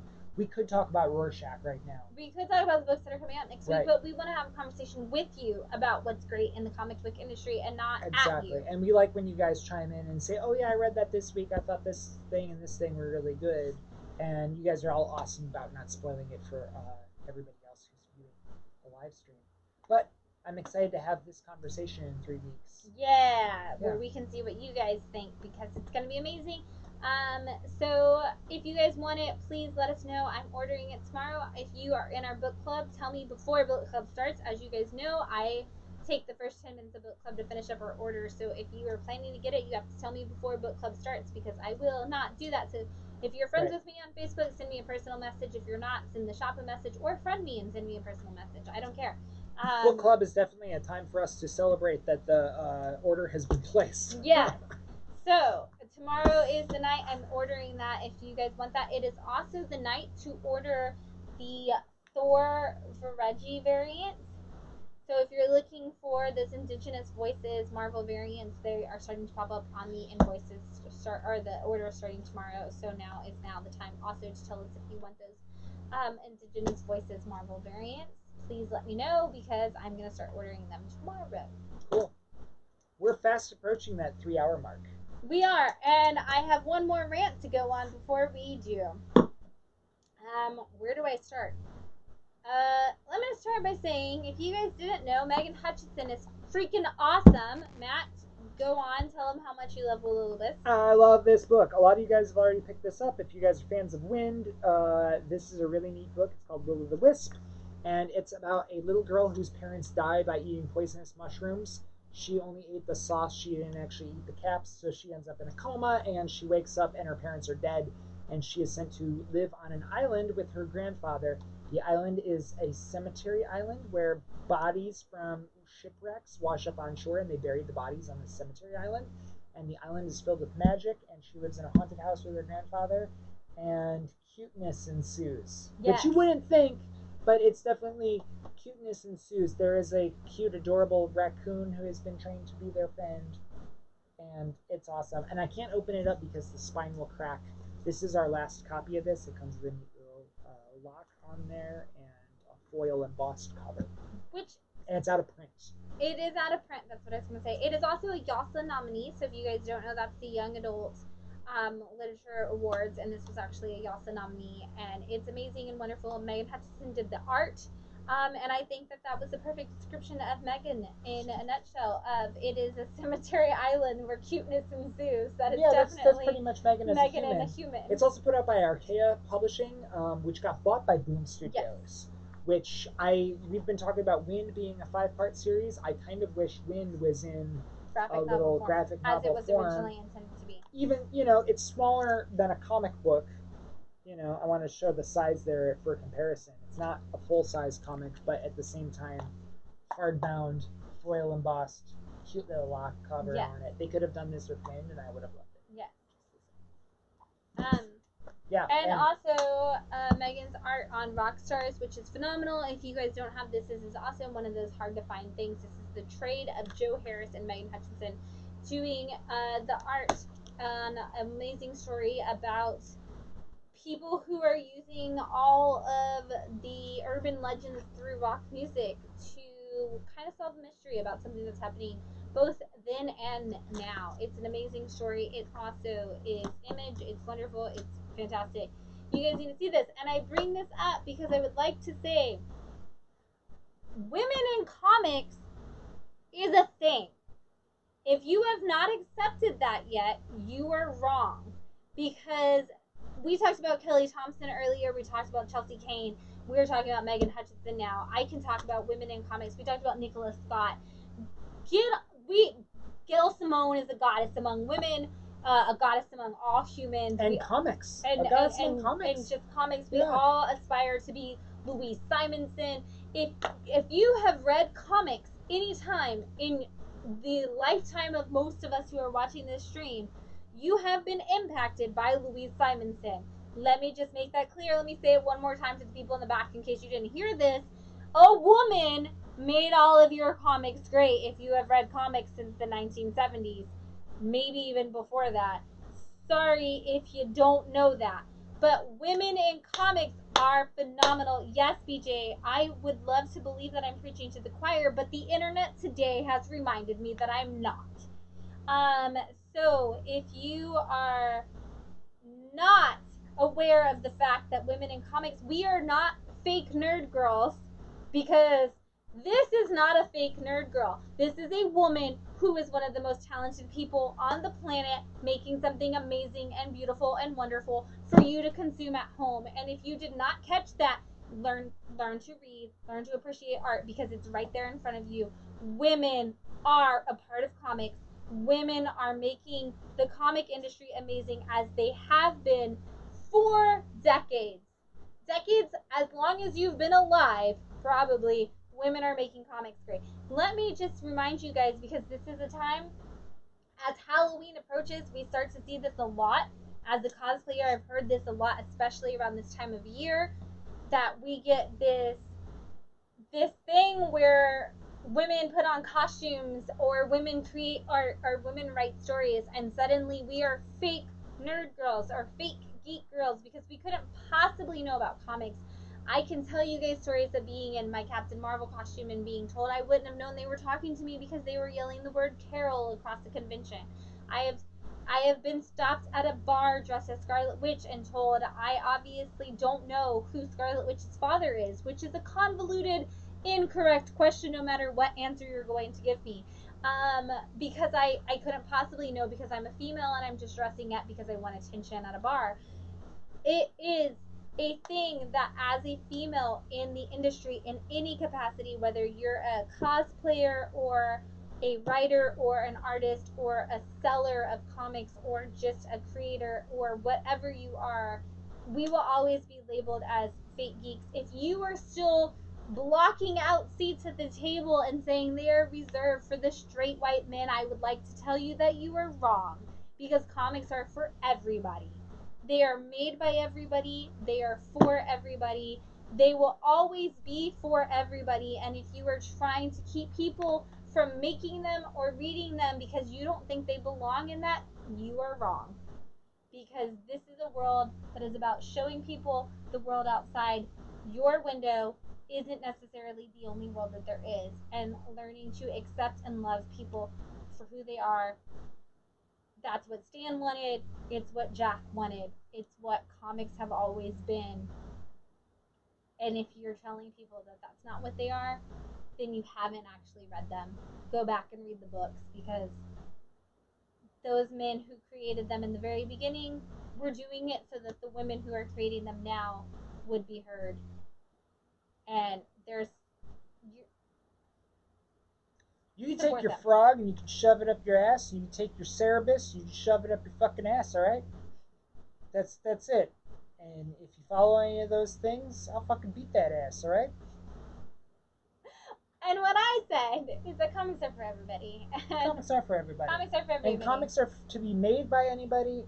And if you can speak a language and you have opposable thumbs and you can put a pen to paper, you can fucking make a comic that we can all enjoy and can inspire others and create some heroism in this world that we desperately need. It doesn't matter if you're straight, gay, black, white, colored, male, female. It doesn't fucking matter. Make comics, read comics, spread the love of comics. That's all that matters in this world. We're all here together. We're all on this planet. And if you're still carrying around your fucking frog flag and saying that's people can't be part of this, and you're excluding people, and you are making a gate to keep people out of it, get fucked. What that guy said. So I guess I'm gonna say, first of all, shout out to people like BJ and everybody in these comments who are going crazy right now with the idea that you can't believe this, and just remind people that you guys, I love that you guys are all like so accepting and that you want to do that. And as people I've known for so many years, a lot of you and so many that I've just met, I love that you guys are all so accepting. That we have a saying at Bad City that's don't hate, educate. If you don't know something about comic books, we want to tell you. If we don't know something about comics, we want you to tell us. You know, we want to learn, because nobody can read everything. I read 40 comics a week. I can't read everything. That's painful. And then after that, you read 40 comics a week, you learn about all these things. We go to see New Mutants. And I'm like, I need to read more comics. I didn't read more enough. comics. We don't know about New Mutants, you guys. I didn't know Magic. who Cannonball was. Right. And you know what? They don't say his name in the movie. at all. Once. Right, you have to go and look that up. I was like, hey, I just They don't opened say up. sunspot once. Right, I just opened this up and I can see Roberto's actual character name. Like, I pulled out a graph of New Mutants from one of the comics from the 90s, and I was like, hey, look at this. This tells you everything. We're still educating ourselves. All the time. And constantly, why not educate ourselves? Learn everything that there is to learn. Encourage people to create things. Kiddos can draw things on paper. They're drawing stick figures. That's awesome. Maybe they're not drawing Spider-Man right now, but they're drawing a red and blue stick figure. That's super cool. Is it down there? I was gonna say. Yeah, we've got no, we moved it. Okay. Our friend Josh, his son Oliver, drew stick figures that were green and yellow of Sinestro and Green Lantern, and he put a little story together of it. That's amazing.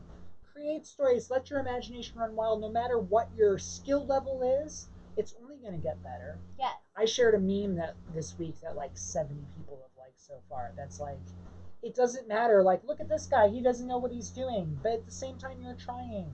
Get out there. Try your craft. Who doesn't matter who you are. Don't let people shut you down. Don't let people shut you down. Your voice matters. We did a superhero story time yesterday, and that was the message of superhero story time: is your voice matters. It matters at an election. It matters in the art you create. It matters in what you have to say. I think Cat's Play said it really great. Let's agree here and now to speak up and stop when we hear discrimination like this. Absolutely.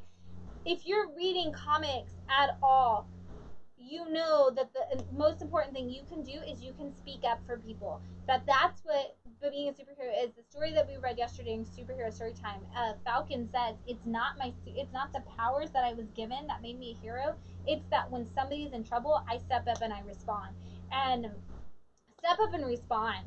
Be the person who says, I believe that this is for everybody. I believe that your voice matters. I want to hear it. There are so many stories in this world that I want to hear that I can't tell. I'm a writer, and I'm like, I want to hear this story. I long and hope and pray that somebody writes this story. I'm not the person to do it, but because I want to hear it from somebody who comes from that background, and I want to be a part of it, and I want to be immersed in their world, and I want to learn what it was like to experience all that, because I've only experienced my life. And my background is 100% different from your background. 100%. And your background is 100% different from the people watching this, and so is mine. And I want to hear all of the stories, and comic books let us do that. And if we're sitting there saying, I don't want to hear your story because you're not the person that I think should write it, then we're not going to get a full story, and we're not going to get the full world. And there are 26 letters in the alphabet, and those 26 letters can tell a billion different stories, and I want to hear all of them. And I want you to write them, and I want you to draw them, and I want you to tell them, and I want to hear what your background brings to the table that influences me, so that I can go out and make a difference on your behalf. Because what I do in this world is stand up for you, and what you do in this world is you stand up for me, and we do that because we learn about each other's stories. And we can't do that if we're blocking somebody from telling their story. So you know what? There are no fake nerd girls. There are no fake nerd boys. There are only girls. There are only boys. There are only people. There are humans, whatever you identify as: non-binary, gay, straight, lesbian, bisexual. Today is National Coming Out Day. Come out and please tell your story, whatever it is. Tell that story however you identify, however you represent, whoever you represent. Please just tell your story, and don't let anybody tell you that their gate is the gate that's going to stop you, because your story matters, and I want to read it, and I want to sell it in my store, and I want to celebrate your story every day for forever. Yeah, 100%. 100%. And if not, and you don't agree with that, get fucked. Don't shop here. Don't shop here. I don't care. I don't care. We're raising money for scholarships. We're raising money so that kids can get an education. We're educating ourselves in comics. We're continuing our education. We know that that's important. We know that it's important for kids to get education. We know it's important for kids to have their imagination encouraged and not silenced. And that is why we are a business. We don't take paychecks here. We don't take paychecks. This place doesn't pay for that. This place pays for kids to get an education. This place pays for kids to be encouraged, to told that the things that they're interested in are awesome things, and that they should never be shut down for them. And that is what this organization is about. That is what Bat City Comics is about. If you don't agree with those things, get fucked. You know, and obviously everybody who's watching on here 100% does not agree with those things, you know. Right. And these people who are watching here want to make change in this world. The people who are watching here love these stories, and it doesn't matter what it is. Things are for them, things aren't. But they're never going to put somebody down. Absolutely. And putting somebody down for it is not the message that we ever are going to spread ever in this organization. And that's not what Bad City Comics is about. So yeah, you want cheap deals on your keys? You know, accept everybody. Accept women in comics. Otherwise, die. Don't die. Just be a better person. You know, that's where the Punisher comes in my world. Be a better person. Be a better person. There's a chance to be a better person for everybody. Absolutely. You make the decision. You make the call. Comic books should hopefully help you understand that and understand how to be a hero and how to be a good person. And if they're not, then maybe comics isn't the medium for you. Because in this store and in this medium, we believe that all people matter. No matter how you identify, no matter what is inside of you, as long as you are trying to make change in this world, as long as you're trying to be a great and wonderful person, there's a place for you in this medium. Please make a difference. Please remember that everybody matters. Please remember that women are in comics, that the LGBTQIA community are in comics. They're here. They're queer. They're fucking immortal, as That's Johnny right. Cates would say. They're not going anywhere. So understand that, love that, accept it, because that's what comics are all about. Absolutely. And if you are new to comics and you're just joining us, there is a comic for everyone. There is a comic out there for you. No matter who you are, what race, creed, religion, whatever, there is a comic out there for you that you will love, and we will help you find that comic. Absolutely. That's what we want to do. Absolutely. Read it, get involved, be a part of it, love it, and or don't. I don't care. I don't care. You know, just get some enjoyment and have some fun in your life, because it's these little things that keep us going. Yeah. Best thing you can do is love everybody else. That's really all that you have to do is spread love, spread happiness, be a good person. It's all there for you, and it's all here for you. Read comics, do dope shit, don't be an asshole. Yeah, and we love you guys. And we love you guys. Thanks for being with us. Yes, again, I think, like I said, Cosplay said it best. If you see discrimination in this industry and in the world, shut it down now. Yeah. That's the best thing we can do to represent the superheroes. Strengthen numbers. Mm-hmm. And that said, thanks for listening to our rant. We want to give you guys something for the end of the night. Great. We have got a super cool The Quest of Lois Lane. Look at her being a badass climbing up the mountain on here. I'm covering my fingers. Was this Superman 118? And then we've got a Superman wedding album, which comes with the blank cover and the Superman Lois variant. Bam. Yes, and the question that you need to answer to win this is who is widely considered the first female superhero appearing in comics in the 1940s? So, Dustin, we would love to have you come by. Yes, let us know by hopefully in November. We've been doing by appointment, but we're hoping at least on the weekends we'll be able to do that. Well, thank you so much, Cosplay. You stay safe too. Thank you for being a part of everything. Yeah, thanks for listening to us rant for 3 hours. Right, for 3 hours, especially the last part, which was definitely a rant. I decided that I was taking over for Stan Lee. As Stan Lee can no longer give us Stan soapboxes, we will have Shan soapboxes in the comic industry.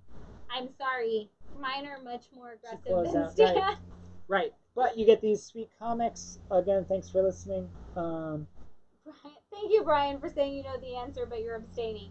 Yes, if you can tell us who is widely considered the first superhero before Wonder Woman, even. Yeah.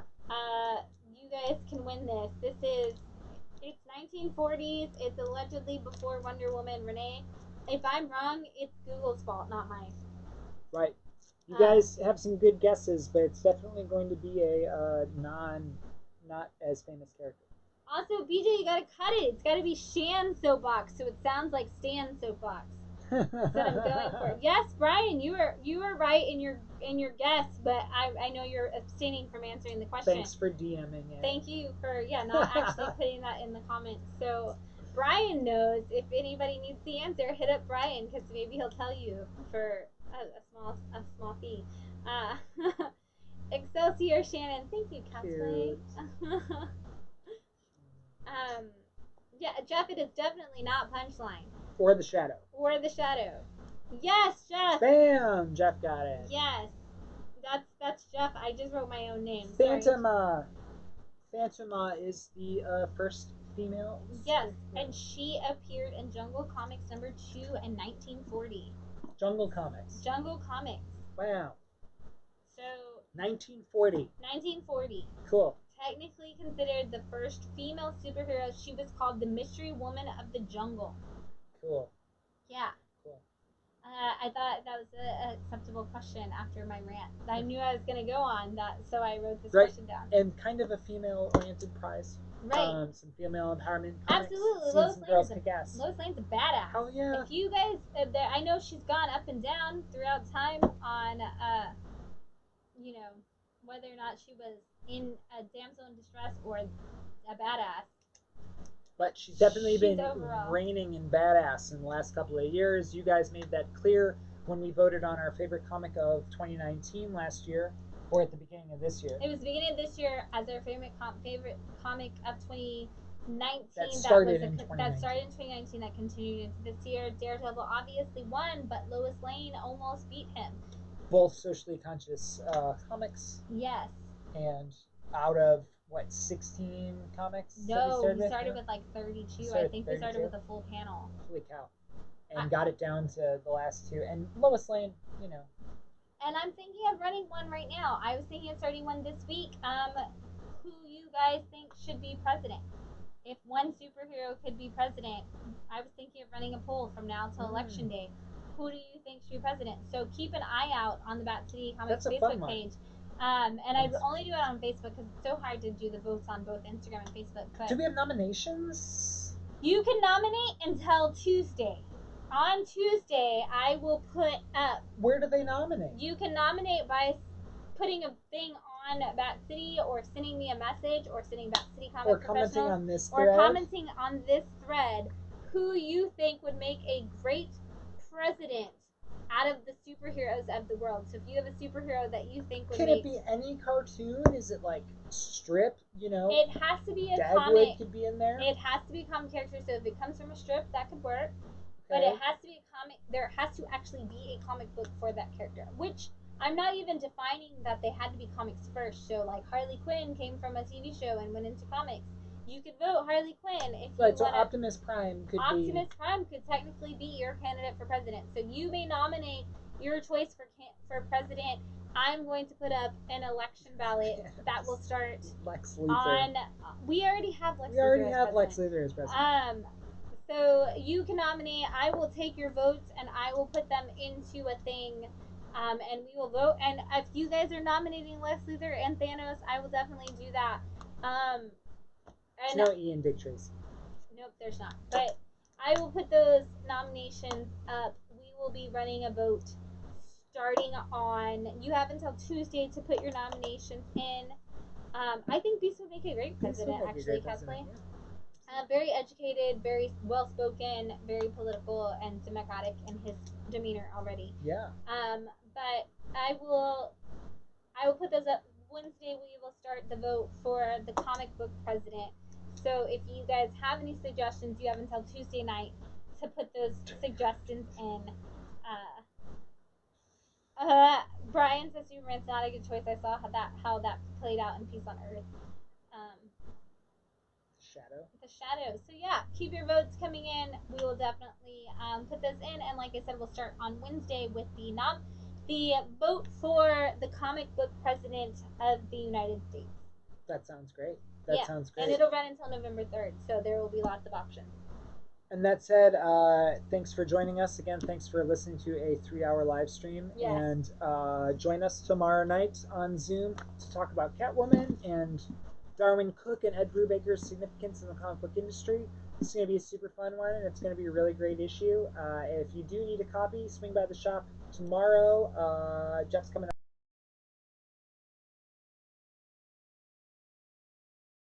at the shop. Which I guess speaking of, if you'd like to volunteer to help out at the shop, your volunteer hours, be your volunteer.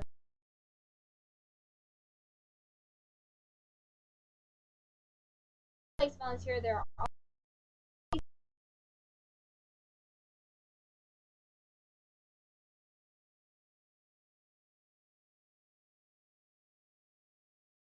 yeah. So if you want to just come and push a stamp for a couple hours,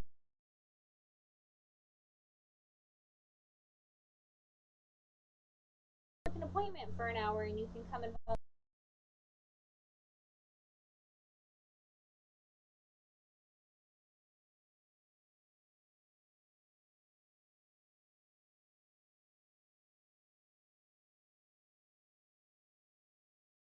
Book that like appointment.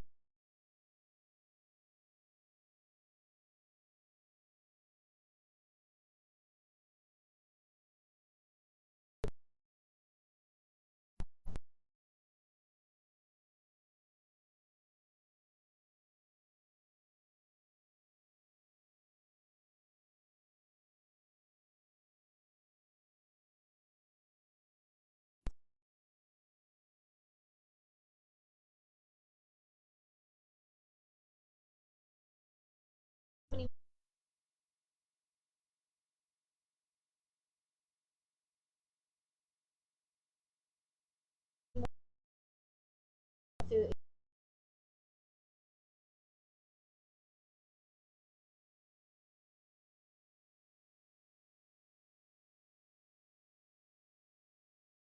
also Black Cat Familiar on Etsy.